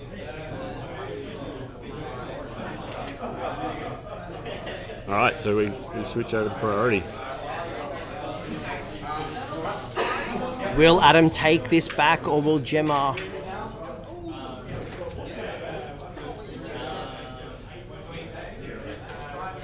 So, you can see the result there. So a 1 or a 2. So Adam has the choice at the moment. Will Adam take the double, or will he give it over to Jemma He's and go for a late very game hard double? about it. So we'll see what happens. What would you guys do in the chat? Would you go double if you were Adam, or would you give it over to Jemma, knowing that you're safe in your opponent, or you're quite comfortable?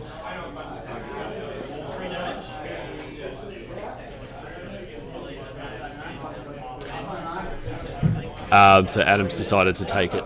It sounds like it's been a very tough decision. He's obviously thinking about a lot of different things, but Adam has decided to take the double turn.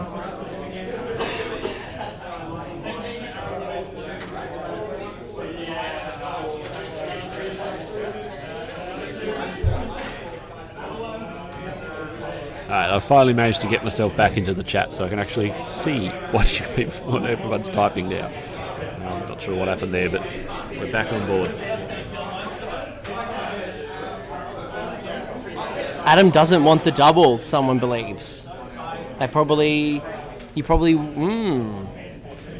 Well, he's taken it, definitely. And we've got the TO, Clint, has told us we have 1 hour left. So we have the 1 hour call. Then after that, we'll take a short break for lunch. However, I reckon we should get some of the players on board and hear how Game 1 has been going. If there's anyone in particular you want to hear about, or maybe some questions you'd like us to ask the players, let us know. We'll definitely get Chris on stream and find out how his Carnosaur has been ripping potentially some giant rats apart.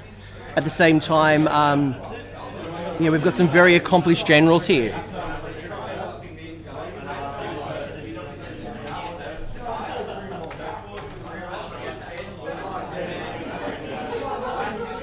Also, no game has finished yet, so the guys are still fighting it out, which is fantastic. Oh, looks like we've got some more updates coming. So over on table 7. Yep, so we've got Ash versus Joel. So it looks like potentially Ash is down. Dennis has messy handwriting. This is doctor level. This is amazing. So if I'm reading his writing correct, Ash is up 9-6 over Joel. So that would be Zinch currently beating Slaanesh, and the Great Unclean One. The Greater Demon. The Greater Demon died to the Lord of Change. So the Greater Demon of Slaanesh died to the Lord of Change. Yes. Surely spells. I'm guessing so. I highly doubt that was a combat win, but there's... Unless it was like a chicken attack, like I'm not a couple of beak attacks. Not sure what's happened there, but... Chris Welfare versus Jesse, which would be Sylvaneth versus Daughters of Cain. We're currently in turn 2, and it is currently 2 apiece. Durthu had killed 18 Witch Elves, so I'm not sure if that was just a round of combat or a running tally, but it looks like Durthu at this event is doing quite well, both on Liam and for Chris Welfare. Michael Crichton versus Scott Norwood. We're in turn 2, and it looks like Michael is up 10-1. So interesting enough, Scott Norwood is running a new list for the first time. He normally runs Zinch. He's now running Death today, and he is currently down. Drycha has died from Michael, and Nagash has failed to cast a single spell through turn 1. Ouch, that's got to hurt. Nagash! We'll have to ask what happened there, whether it was stopped or whether he actually just rolled incredibly poorly and didn't actually cast anything in the first place, but we'll find out. You just have to roll ones, right? Like there's one for days. 1s and 2s, and you cast a spell on 12. Yeah, that's how it works. I mean, Nagash has got so many buffs to his spell casting. Alrighty, so just over on the stream from over here, just to catch up. So there's no shooting or anything left. So we basically burnt through the magic phase, got the re-rolls on again, and skipped straight to combat, or charges rather. So the big unit of Secretors has made their charge into that I'm not going to call it a plague, a Great Unclean One.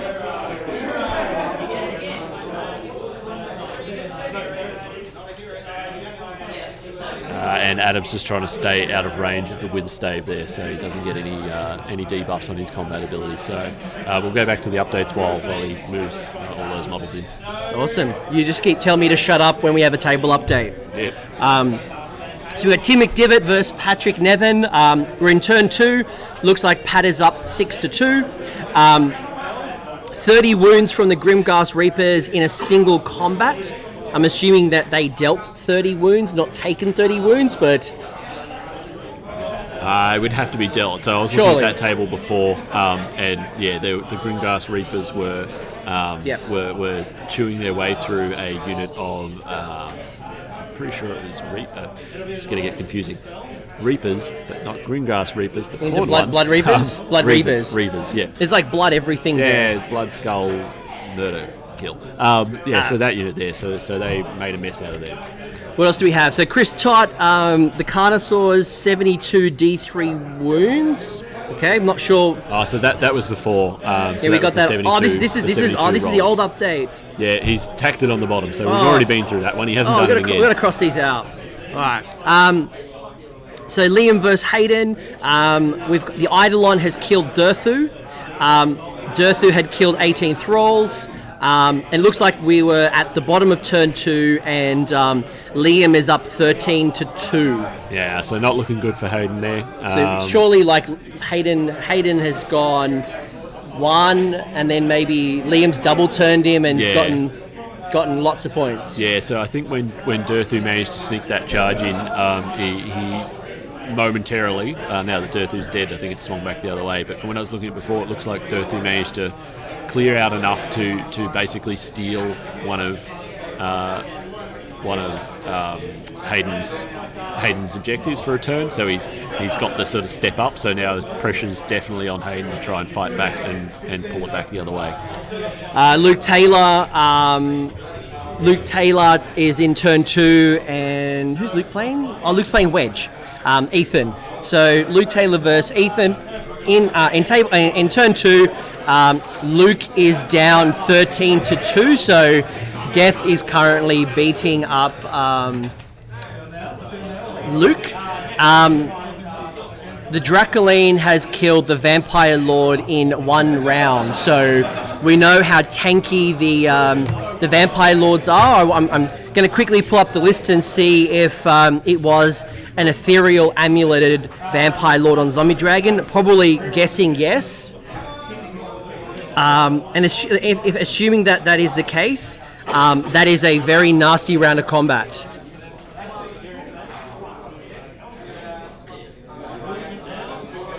Yep, that is an ethereal amulet Vampire Lord killed in a single round of combat, so that must have been a lot of damage. We've got Josh versus Matt, which was the Legion of Sacrament versus Blades of Corn, and Matt is up 8-7 in turn 2. The final update that I have is, I think it's Tim McDivitt versus Corey. No, is it? In the Corey game, it looks like it's turn 4, so that game's going relatively quick, and is 8-4. So just on the table at the moment, the big combat over with the Secretors there. So it looks like the Secretors have managed to put 14 wounds through on the Great Unclean one. And we're just waiting on the Disgustingly Resilient here to see what happens.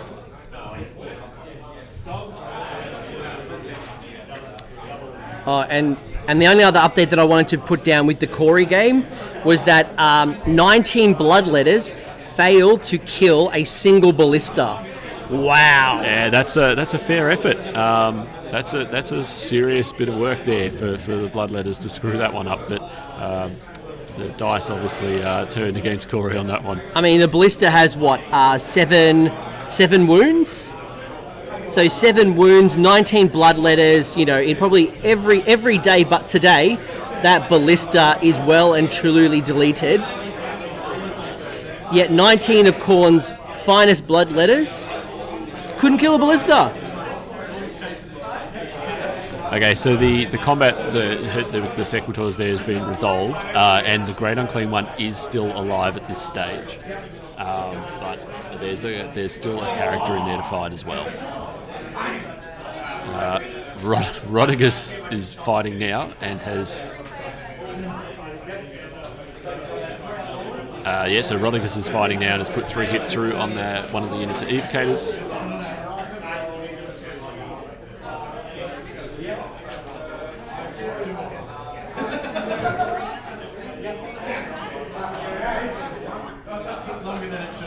Sorry, it looks like Rodigus was actually trying to kill the Lord Arcanum there. So he's put some damage through, but he's still alive for the moment.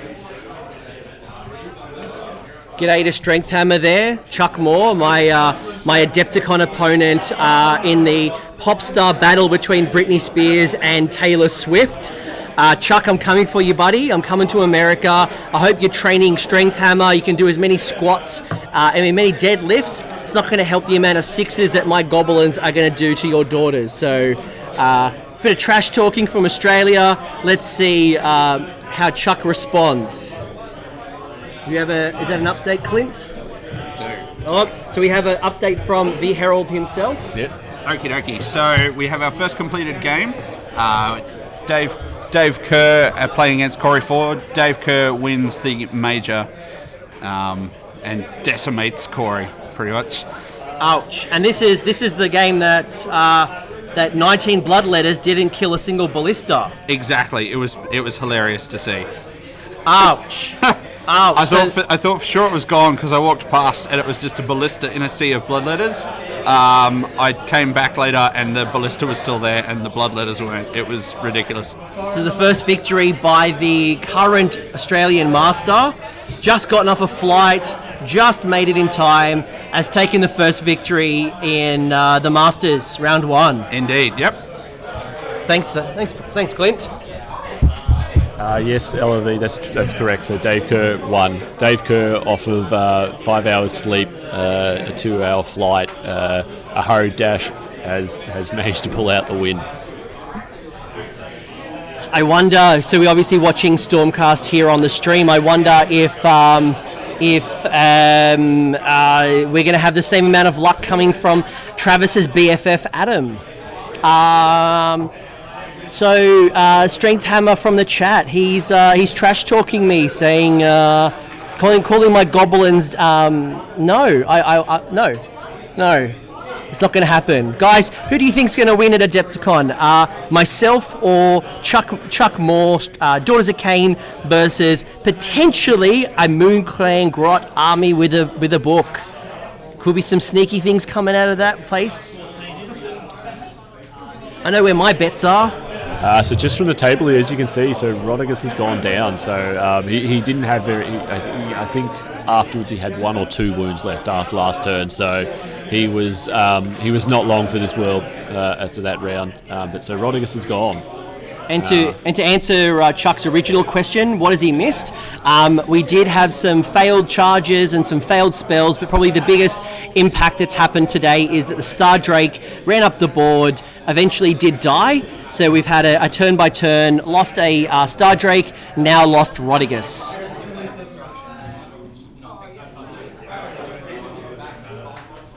How will Jemma respond after losing Rodigus? I'm not actually sure what was just rolled for there.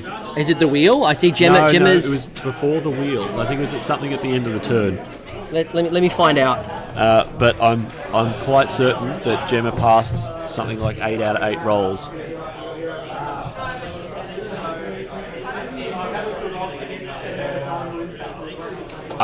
Okay, so the Great Unclean one that took 9 wounds in that turn from the Sequitors.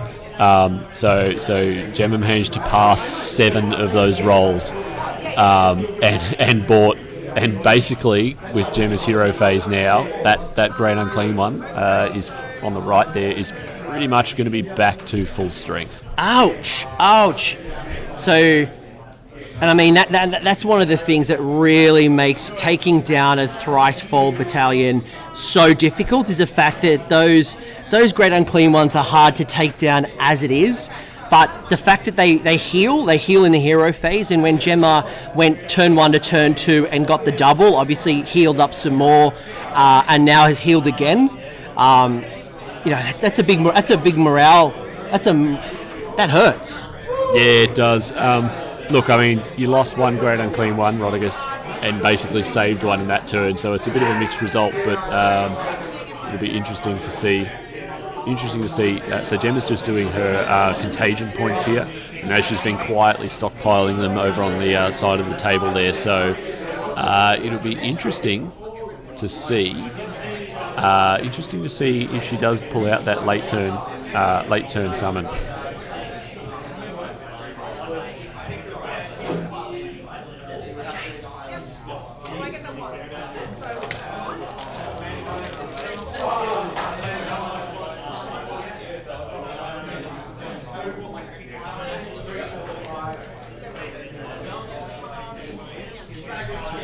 Yes, and you are correct. Sorry, 6 points. I haven't updated it. It should pop up in a sec. Just the wheel. Like the wheel. Oh, yeah. It's just the wheel update.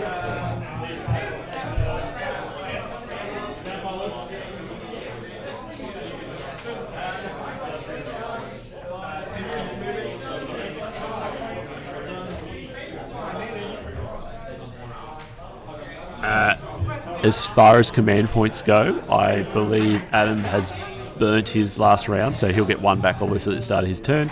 Last turn for him, he used it. And Jemma, I think, is still sitting on one. She's got a dice over on the side there still, so she's still sitting on at least one. And if you're curious on where the Nurgle wheel is sitting currently, we're sitting on number 5, which would be re-roll wound rolls of, is it 6? I mean, bring it up. It's number 5. So it's the one where the enemy units have to re-roll wound rolls of a 6. Ooh. And knowing Stormcast, they get plenty of little activators when they roll a 6.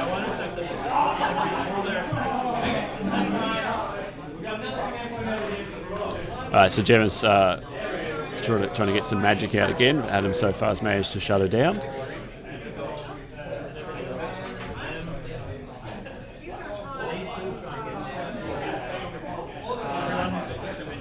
Alright, so we're going for the spell portal again. Big roll of a 10, so we'll see what happens here. I don't know if there's actually going to be an option to stop it. Oh yeah, no, he's easily in. Yep.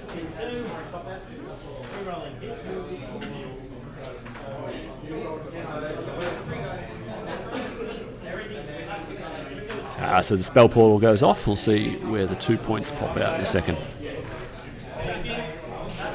So is this the second time that Gemma's cast the spell portal, or has she not been successful? The third time. The third time. That's a lot of spell portals.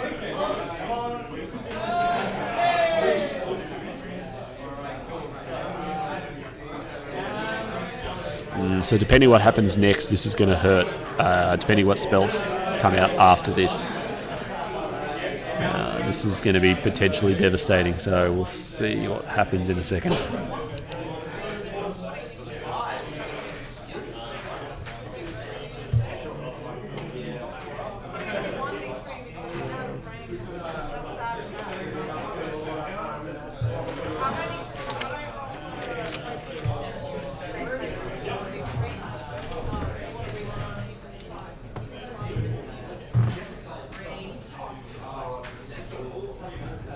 So Jemma has just attempted to go straight to rolling for damage on her next spell without actually casting it. She's now actually going to attempt to cast the spell. She got a bit excited there, I think, got the spell portal in a very good position. And she got the spell portal in a very good position. Quick update from the table. Both players have 2 command points up their sleeve, and Jemma has 10 contagion points available to her. And unfortunately that was the Plague Wind just there that failed to cast. So even though the spell portal's in position, there is no Plague Wind to go through it. She's tried that a few times. Yep, I think that combination has let her down every time so far. And I'm pretty sure that was one of the strategies that she said to watch out for would be the combo of the spell portal and the Plague Wind. And we know that Plague Wind does increase in strength based on the amount of Great Unclean Ones a part of the formation.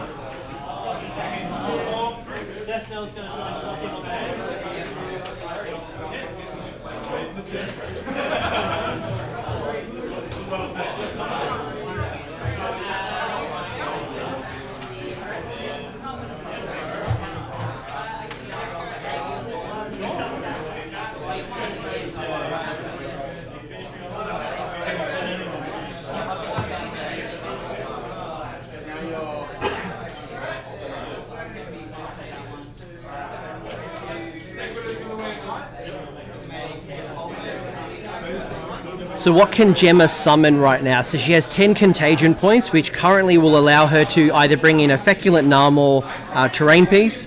We can bring in a base of Nurglings or 5 Plague Bearers, currently for the total of 7.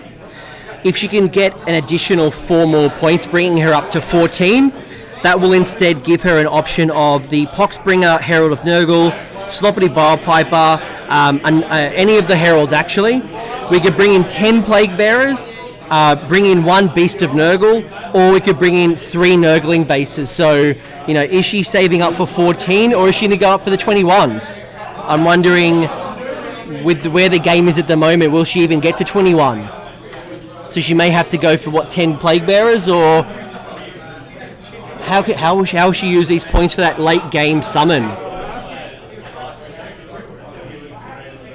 What would you guys want to summon if you were in Jemma's shoes? Would you use your points now, or would you bring it up later?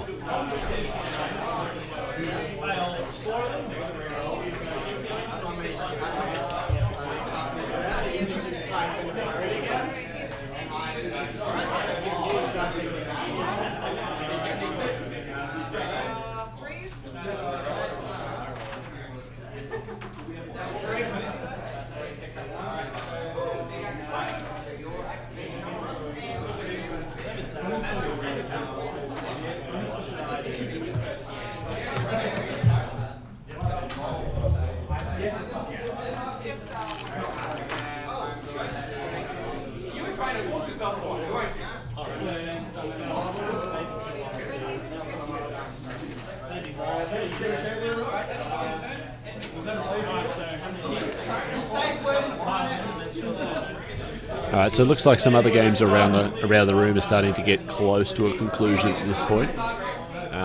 There's a lot of models in the dead piles, which is a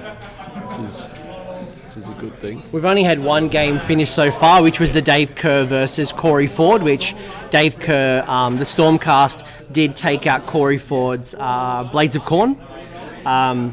So we'll probably get an update from the table pretty soon to see what's happening. It looks like maybe Rob Reimer's game might be finishing. I can see a Crusade case being pulled out. Not quite sure if that game's finished yet, the Mother of Dragons, or if we're just packing up for productivity's sake.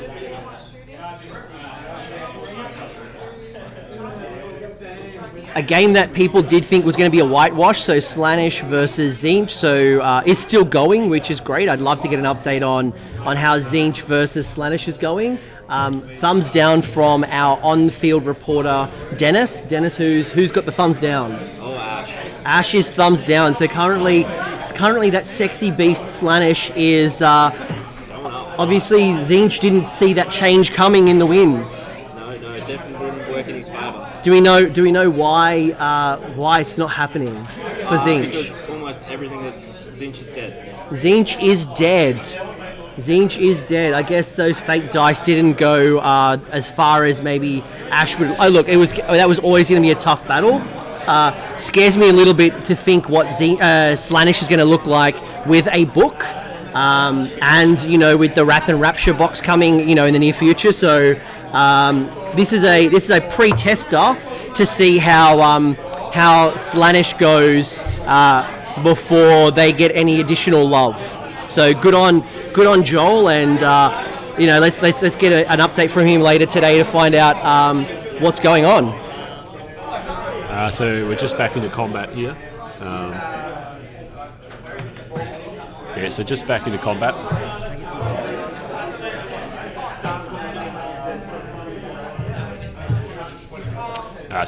Back into combat there. So this is the Great Unclean Ones plural now versus the Secretors. Adams chose to go reroll saves to try and buff the resilience on that unit.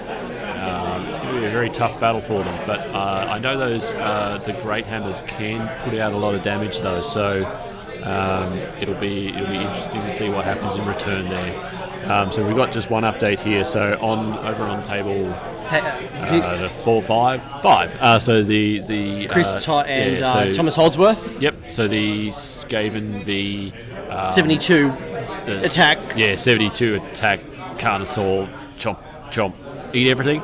So Chris Tott has tabled his opponent in turn 3. So unfortunately, all of the rats have been eaten, and we have our second result, a major win for Chris. What I will say though, and one thing that I love about the Age of Sigmar community is I'm watching, funnily enough, Thomas and Chris Tott pack up their armies, and it's nothing but smiles and laughter from both sides, including Thomas, who just lost. he got tabled in turn 3, but he is laughing and smiling and having a really good chat with his opponent Chris. So it just shows you that, even in this highly contested Masters event, sportsmanship is still at the forefront of everyone's minds, and we're here to have fun as much as here to win. So definitely get an update from those players later in the day to find out how that game went. All right, so the Secretors are taking a swing back, and they have to re-roll 6s to hit. So they're struggling to get the hits through, unfortunately. So the ability paid off there. So a couple of 6s turned into misses. That's from the spell, right? Yeah. So from the spell and the wheel combined, basically. So 7 hits gone through. So I don't know if I doubt that'll be enough to actually kill one of these, but let's see what happens here.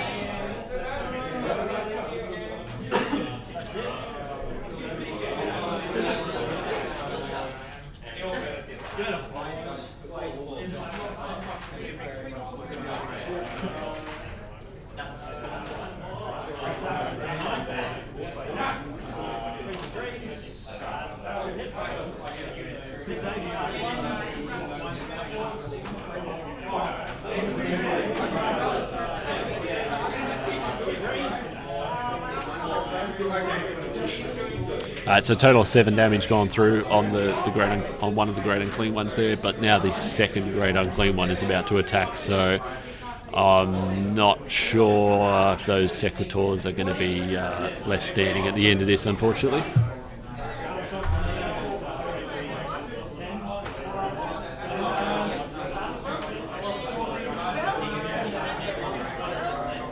Shout out to G'day Doom and Darkness has jumped on.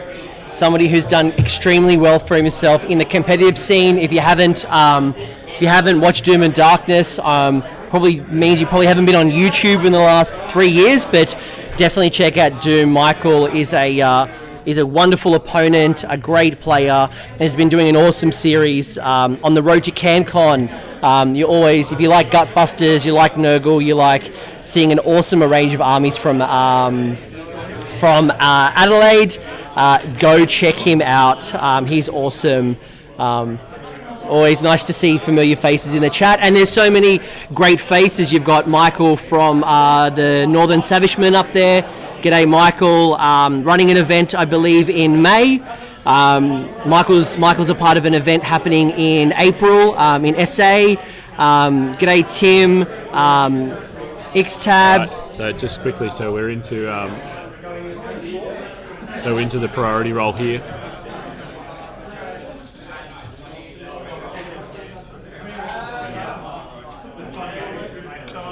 Oh, so Adam's won the roll again, and he's gonna have to take it, and he has. And I think Jemma's broken our camera.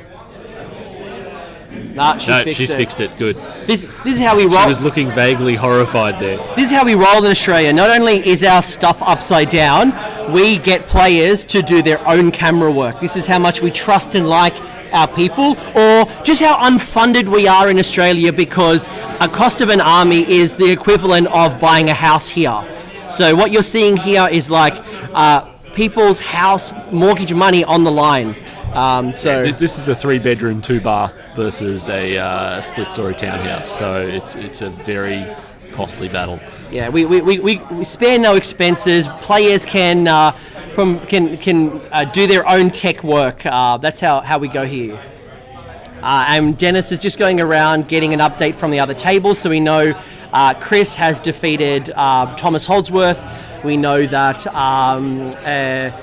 Dave Kerr has defeated Corey Ford. Other games are still going. We know